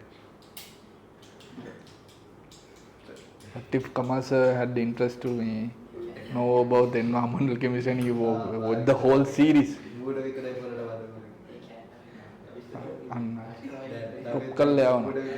How much? කීයද යවන්න නැතුව ඉන්නේ කීයද? කීයක් කොහොමද? මාව බැද්දේ. දන්නේ දන්නවා හොඳට. විතරයි දැන්. නෑ නෑ දන්නවා හොඳට. දන්නවා කියනවා අපේ පුතා කියලා කියනවා. So tomorrow paper I go tomorrow paper is not there. හිටපු ගමන් මම මතක් කරන මේ මේක ඉන්නව නේද මොකද IT කරනවද කියලා මම මොකද කිව්වේ? අර දන්නේ නැහැ කියලා කිව්වා. වගේ. හරිද? Right. So adverse effects of ozone layer depletion. Cataract කියන්නේ අර සුදු පාට වෙන එකනේ. ඒක තමයි. Cataract disease. ඕසෝන් එකේ හින්දා නෙමෙයි වෙන්නේ. හැබැයි ඕසෝන් එකේ ඩිප්ලීෂන් එකේ හින්දා UV එනවා. කියන ඕසෝන් රියැක්ට් කරලා නෙමෙයි වෙන්නේ. අචි හැද දෙලා? ඔපරේට් කර. ඔය ඒකනේ කියන්නේ. ඔව් cataract.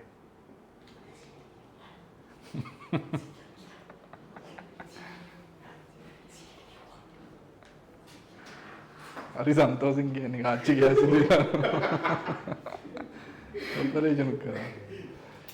ඒක වෙන්නේ අර ඕසෝන් ඩිප්ලීෂන් එකකින් හින්දා UV රේස් එනවා. අර මේ ස්ට්‍රෝං UV රේස් එනවා. මොනවාද ස්ට්‍රෝං UV රේස් දෙක?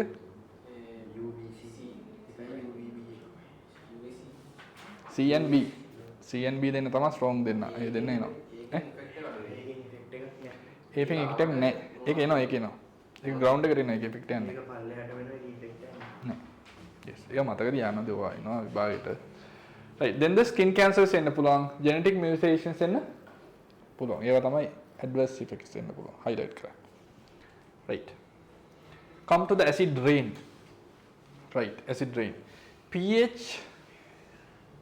Right. pH is a measure of the concentration of hydrogen ions in the water. At 25 degrees of Celsius, the pH of pure water is 7. A pH value below 7 indicates acidity. Highlight them. You already know them, right? Below 7 pH is acidity. Above 7 is a alkalinity or the basicity. While the pH value above 7 indicates alkalinity, the concentration of OH minus ions exceeds the concentration of H plus ions, right? The gases that make up the atmosphere N2 78%, and oxygen 21%, argon 1% are slightly dissolved in rainwater but does not change the pH value. ඒකෙන් pH effect යන්නේ. Considering the solubility of carbon dioxide in the air in water, the pH of water decreased slightly due to the dissolution of carbon dioxide. This value does not fall below pH 7. Highlighting. Carbon dioxide වල pH 5.7 වලට වඩා පල්ලෙහාට යන්නේ නැහැ. So usually we don't consider below 5.7 as a acid rain. If acid rain goes below the 5.7, that is actually a acid rain. Otherwise it's not considered as a acid rain. So carbon dioxide usually doesn't affect or doesn't cause any of the acid rains. Do you understand that? The carbon dioxide doesn't cause any of the acid rains. Why? The pH doesn't go below the 5.7 pH. Right?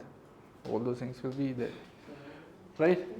So therefore, even if the pH of rainwater is in the range of 5.7 to 7, it is not considered acid rain. Highlight it. So carbon dioxide is no acid rain, right? If acids stronger than carbonic acid are dissolved in rainwater, the pH value drops below 5.7. Thus, pH value of rainwater below 5.7 is considered acid rain. Highlight it. pH level below 5.7 is considered the acid rain. Get it? Right? This is how the chemistry is. Yeah. පොඩි ආසාවක් හැදීගෙන යනවා. ගියා දෙක. හොඳ වෙලාවට. පොඩි එකක් තිබ්බා ගියා. Right, come to the sulfuric acid.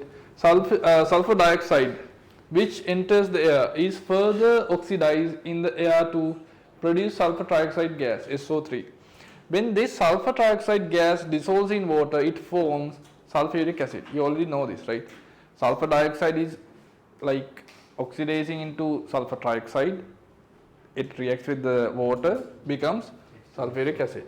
The main way sulfur enters the air is through the burning of fossil fuels. Sulfur, which is present as a byproduct of coal, diesel, and crude oil, reacts with oxygen during the combustion of these fuels to produce sulfur dioxide. Right? This sulfur dioxide is further oxidized to produce sulfur trioxide. Right?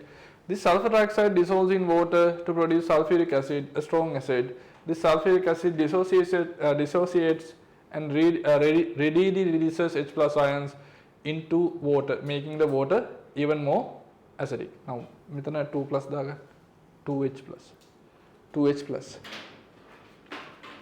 මට අරගේ පොඩි මේකක් තිබ්බා මේ මොකද්ද දැන් උන්ගේ SO3 එක මේ සල්ෆියුරික් ඇසිඩ් හදන එකේ මේ ඒකේ දැන් SO3 එක ඇවිල්ලා ඒක මේ H2SO4 එකත් එක්ක රියැක්ට් කරලා පස්සේනේ H2S2O7 එකක් හැදෙන්නේ. Yes. ඉතින් H2SO4 එක හදන්න අපි H2S4 එකක් දාන්න ඉතින් වැඩක් නැහැ. ඒක ඩබල් වෙනවනේ amount එක. ඔව් ඒක. ඉතින් ප්‍රොඩියුස් වෙලානේ ඒකේ. ඉතින් ඔයා 100ක් දෙනවා. 200ක් හම්බුනා. 200ක් හම්බ වෙනවා. ඩබල් වෙලා. ඇත්ත සාධන. Right? Nitric acid, HNO3.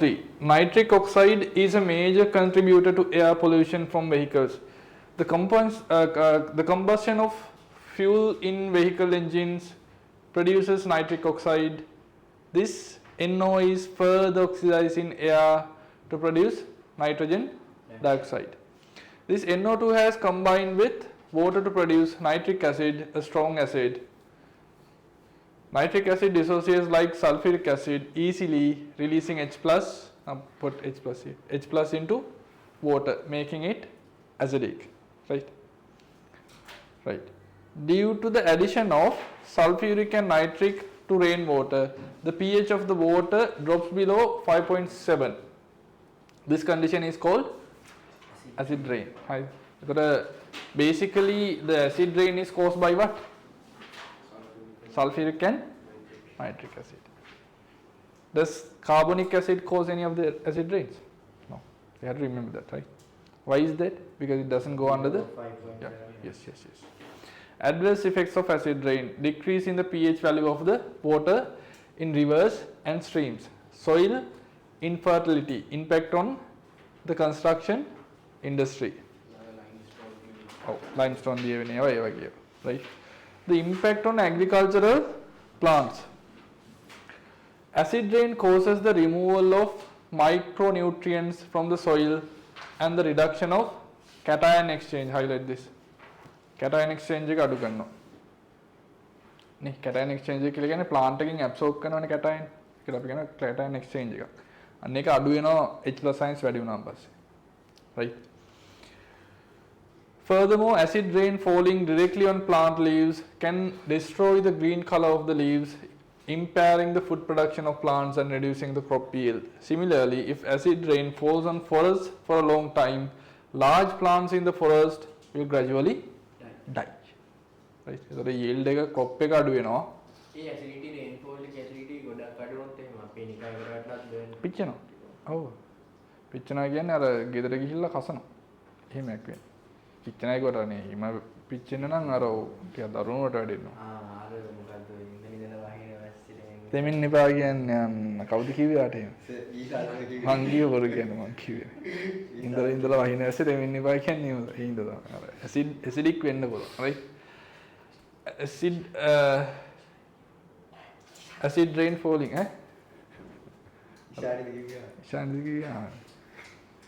Right, acid rain falling on rocks containing calcium and magnesium increases the concentration of calcium ions and magnesium ions in the water.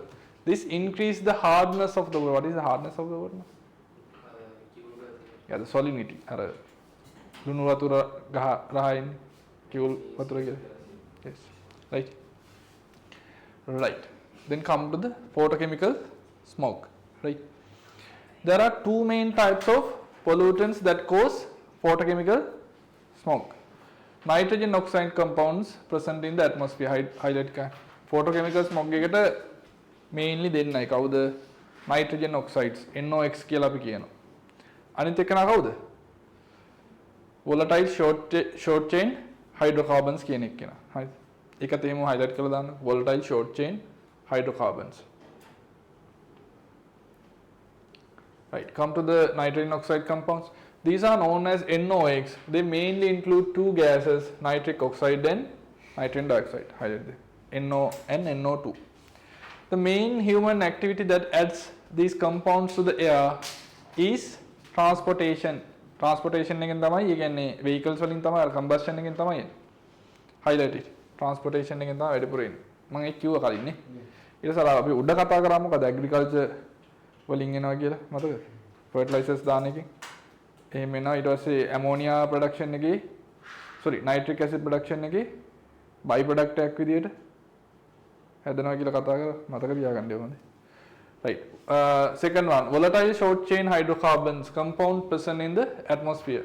ඒ කියන්නේ මේ තියෙන්නේ අර මේ complete combustion එකක් වුණ නැති වුණාන් පස්සේ හැදෙන ඒවා short chain hydrocarbons, right? Hydrocarbon compounds with 2 to 6 carbon atoms belong to this group, right? Photochemical smog formation. The formation of photochemical smog is a complex photochemical process, but for ease of study, it can be described very simply as follows, right? How photochemical smog form chemically. මේකත් reactions මතක තියාගන්න ඕන. Yes. Now, photochemical smog occurs through a network of chemical reactions. Nitric oxide from vehicle exhaust is converted to nitrogen dioxide in the air. This NO2 decomposes in presence of sunlight to produce NO, and atomic oxygen. Right. එතකොට ඔය atomic oxygen එක හදන එක එකක්. ඒකෙදි මේ atomic oxygen එකත් එක්ක oxygen bind වුණාන් පස්සේ ozone හදනවා. එතකොට ඔය smog එකේ ozone උත් තියෙනවා. හරි. The atomic oxygen obtained from this decomposition react with molecule oxygen to produce ozone. ඒක තමයි අර උඩ තිබ්බ එක. This atomic oxygen also react with volatile hydrocarbons, RH and nitric oxide to form vehicle exhaust to produce NO2 and hydrocarbon free radicals. NO2 හදනවා ඊට පස්සේ R dot කියලා කියන්නේ hydrocarbon free radicals. These hydrocarbon radicals react with molecule oxygen in the air to produce peroxy acids. Peroxy radicals, peroxy radicals. මේ තියෙන්නේ peroxy radicals, RO2 dot, right? These peroxy radicals react with NO in air to produce the compounds peroxyacetyl nitrate. We call it PAN, or as PAN, and peroxybenzyl nitrate, which is PBM. ඒ දෙක මතක තියාගන්න වෙනවද? මේ structures දීලා අහන්න පුළුවන්. මොනවාද පාන් මොනවාද PBN කියලා අහන්න පුළුවන්. Let's remember.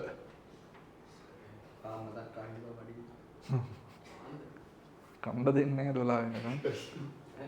12ට කෝවර් කඩේ. 22යි. අපිට 5 minutes දෙනවද bro? අපි මේක අර එක කැලලකට නතර කරගමු. The following toxic compounds are formed as a result of photochemical smog. මොනවාද? Ozone, short chain aldehydes, ඊට පස්සේ peroxy compounds. Highlight කරනවා.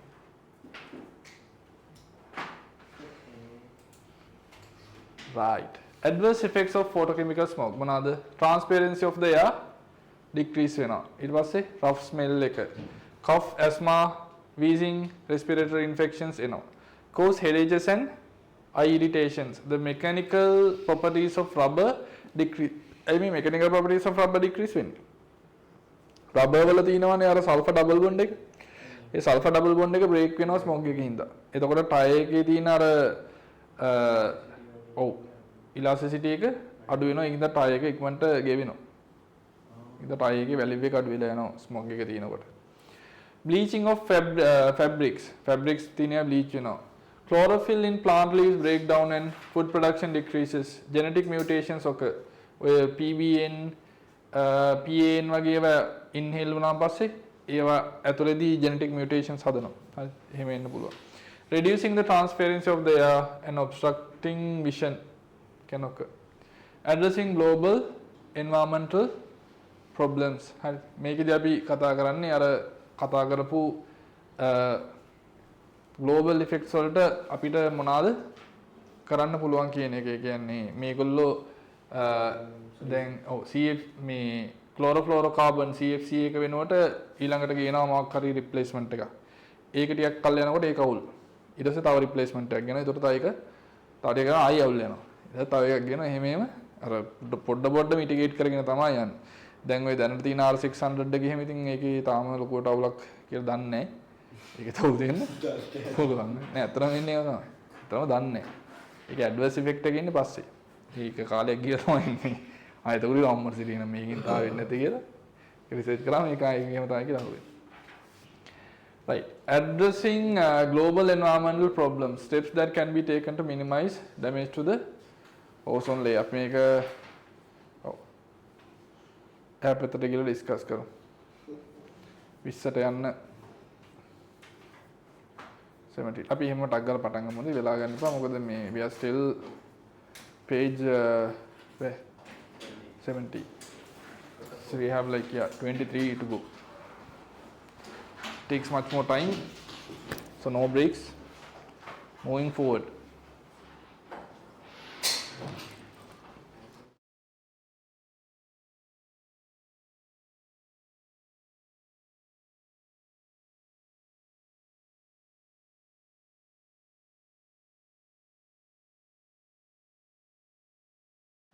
People online may අපි විනාඩි 5න් එහා පැත්තට යනවා.